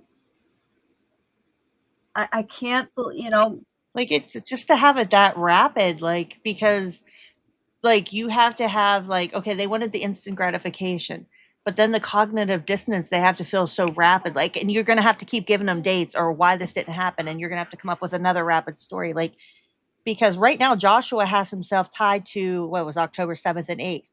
He's going to have to do something after that. He's going to say, and they're going to want more and more. Well, isn't October 7th the date that the Israel thing happened? Yeah, so he's going to say, when that date comes to pass, he's going to say, oh, well, that really did happen, but it happened a year ago. Or what he's going to say is that the rapture actually did happen and we're living in a simulation. He's going to find some way to. Or he could do the camping thing and say it was spiritual. Yeah. What I meant was it was spiritual, it wasn't physical. And there's so many things these guys can do. These guys and females. There's been female leaders too. They're so they talk about when they have a bad thought or when something bad happens to them, that's Satan trying to tempt them. How do you know the person you're getting these messages from isn't Satan? How do you know that? I like deceiving you, especially if you're getting all these bad messages, right? Like they're not getting like these excellent. Sorry, it's just ripping my Band-Aids off, so I don't they don't go floating in the shower or bathtub. I'm just ripping my flesh off. just ripping my flesh off. Shelby's doing her own Hellraiser. But yeah, I mean, that would be an interesting question to pose to him. And I thought it was interesting, like that Man on the Street interview. I don't know who that interviewer was. Obviously, that's really old. But when he was like, hey, I want to make you a deal. Like, bequeath to me, even your book bag. Like, you're so committed to this. And the guy's like, no, I'm not falling for that. Because they, on some level, know that it's not like there's still something in the back of their head, right? Like, no, like I'm not giving you my car. I'm not but going. then You you're know, not really faithful. Like are you a true yeah, believer? you should then God should be striking you down because you are not. Yeah. And if you need a human person, whether they say they're an angel or the voice of God or whatever, if you need a human person to tell you what God is or what God thinks, you're not doing it right. God should be you. And if you don't even need the Bible, God should be you in a room. It's just the two of you. It's a you know, Right? I prefer esoteric concepts of God, and you don't if there is a God, I don't really think he likes many of his followers. You know what? I would have to agree. Like there is he fucks around a lot. Like he really does. I'm so as we were talking, I wanted to look at this lady's these twins page because we were talking about it just to see like what kind of content they're yeah, they have you can keep talking, but they have 439 followers, subscribers at least on here. But it looks like aside from him, like, they have, like, a lot of, let me zoom out just a little bit. So, whoops, no, not AI. Fucking AI is on everything. Every goddamn thing you press. Trafficking stuff, witchcraft, married and divorced in 3 years. Married to like I said, like, I was trapped in an occult church. I heard the And voice. witchcraft is big in there because Uh-huh. remember we were talking about when we talked about David Icke, we were talking about Credo Mutwa. Yeah. There is still a lot of kind of like witchy stuff, and I would just be interested to like Here's another break this one. down. Why he is called the controversial Nigerian pastor will shock you. So it seems like their content would be pretty typical of South Africa and everything down there. And like, I can see why they're popular for the area. Their aesthetics, like the way they talk, they have a nice setup. I was ensnared in the change of homosexuality, how my soul was ripped out of my body. Yeah, they're putting out a lot of propaganda, these people. Wow. Yeah, so, like, he's not their only ticket because he just happens to be very popular and it took off all across the world, but it looks like this is kind of what their shtick and what they do. I was curious because I hadn't looked, so that answers my question on them. They're terrible people. Terrible people. So that answers my question about the twins. Go fuck yourselves too. Yeah. Yes, April, you were right. But, yeah, I think that was a good show. I think coupled with if anybody's interested and you are Patreon members of QAA, I think what we covered and theirs goes well together, putting it all together and you get the full story. And I'm sure a lot of people will now be covering streams and podcasts covering the pastor. There's probably a lot out there now. Get into his background more. And well, he's not a pastor. I keep calling him pastor. It's because the news reported him as a pastor. Reporting on Joshua and what he's up to. I think he's going to be somebody to keep an eye on. Definitely. I'm going to. Beware of false prophets. Yes. And then I think I would like to stay with our schedule of every 2 weeks. I think that worked well just because of our schedules and everything. I think like doing it every week, I think it worked out well that my summer got so busy, but it gives us time to pick an idea topic and cover it the way we Yeah. want to. Because every week was just, I don't know how Dan and Jordan and some It was other. kind of grueling. Yeah. It was kind of grueling because I have to, because I record with Hell World too, and so like yeah. Yeah, and I have like this month is my year anniversary of my podcast, The 6 Degrees of Stew. Oh. So I am finishing. Yeah, it's 1 year. So I'm putting out the Satanic Temple stuff is nearly done. I'm just putting a few final touches on it. So I'm putting it out for the year anniversary. So that series will be coming out this month.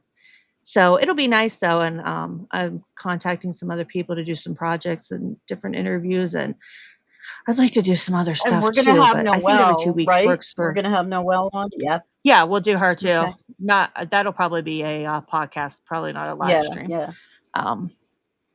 Because it'll just work better where we can edit and put stuff in. Because some stuff's better for live streams and some stuff's better for podcasting. Maybe a live stream. I don't know. We'll have to see. But yeah, I think every 2 weeks works better just because of all of our schedules and stuff that we do. Yeah. But yeah, so we'll figure out what we're going to do in 2 weeks. Maybe we can get Quacks back here because I know he's been busy too. So this just kind of fell in our lap though because TikTok went crazy. I don't know. I feel like humanity is doomed. Right? I know. But yeah, I'm just gonna go curl up with Hunter and relax and keep finishing working on, like I said, I'm just tidying up the Satanic Temple stuff. Dotting my I's and crossing my T's and all that stuff and entering, putting in the video clips and stuff like that. That takes a while because I don't have it's all me. I don't have a hired hand. Thanks, Muggsy. I'm glad you enjoyed I'm gonna it. go back to giving myself carpal tunnel. Now, I have tennis elbow. That was another thing at my doctor today. Like, he looked at me. I was like, you could just say I had a fat neck. But he was like, your right side looks a little. I was like, my thyroid again? Because, like, I've had hyper. I've had hypo. Like, I've had both. Like, both sides. And he said, your neck looks a little, what did he say, swole or something? I started laughing. We have a good relationship, me and my doctor. Like, I've seen him for years. And I was like, do you mean fat? And he's like, I didn't say fat. He was like, we're going to need to get a scan of that. And then I was like, my elbow really hurts. Like, I can't even pick up my drink. And he's like, you got tennis elbow, but you don't play tennis, I'm guessing. And I was like, do I look like I play tennis? Thank you, Adrian. He was dying. Now that I moved permanently to my desk here, like, I have to have like a blanket or like I have little folded towels that I keep near my desk to like rest my elbows on and stuff like that. Yeah, I have this and I have this. Yep. Yeah. Oh, thank you, April. Thanks, Adrian. Thanks for having I me. Yeah. appreciate it. So I've been Voltaren 3 times a day. And he was like, do you have that? And I was like, do I have it? It's in my bathroom. It's in my desk drawer. It's downstairs. Don't thank me. Thank Shelby. I did absolutely no preparation for today. So I just want to be. But Steph does. She might not have for this one, but Steph definitely does. When she pitches in for her episodes or if it's a combo episode, Steph, don't sell yourself short. I know. You definitely do for But your episodes. I want to when make you sure that credit for this goes to you because that's. Yeah. Oh, well, thank you. Thank you, Ratherby. You guys are really great. Thank you for And everyone stay popping around by. for the after show. I'm going to tell you when the world's going to end. Beep. All right. Good night, Good night, everyone. everybody. And anyone who watches the restream, thank you for stopping by. Bye. Love you, Steph.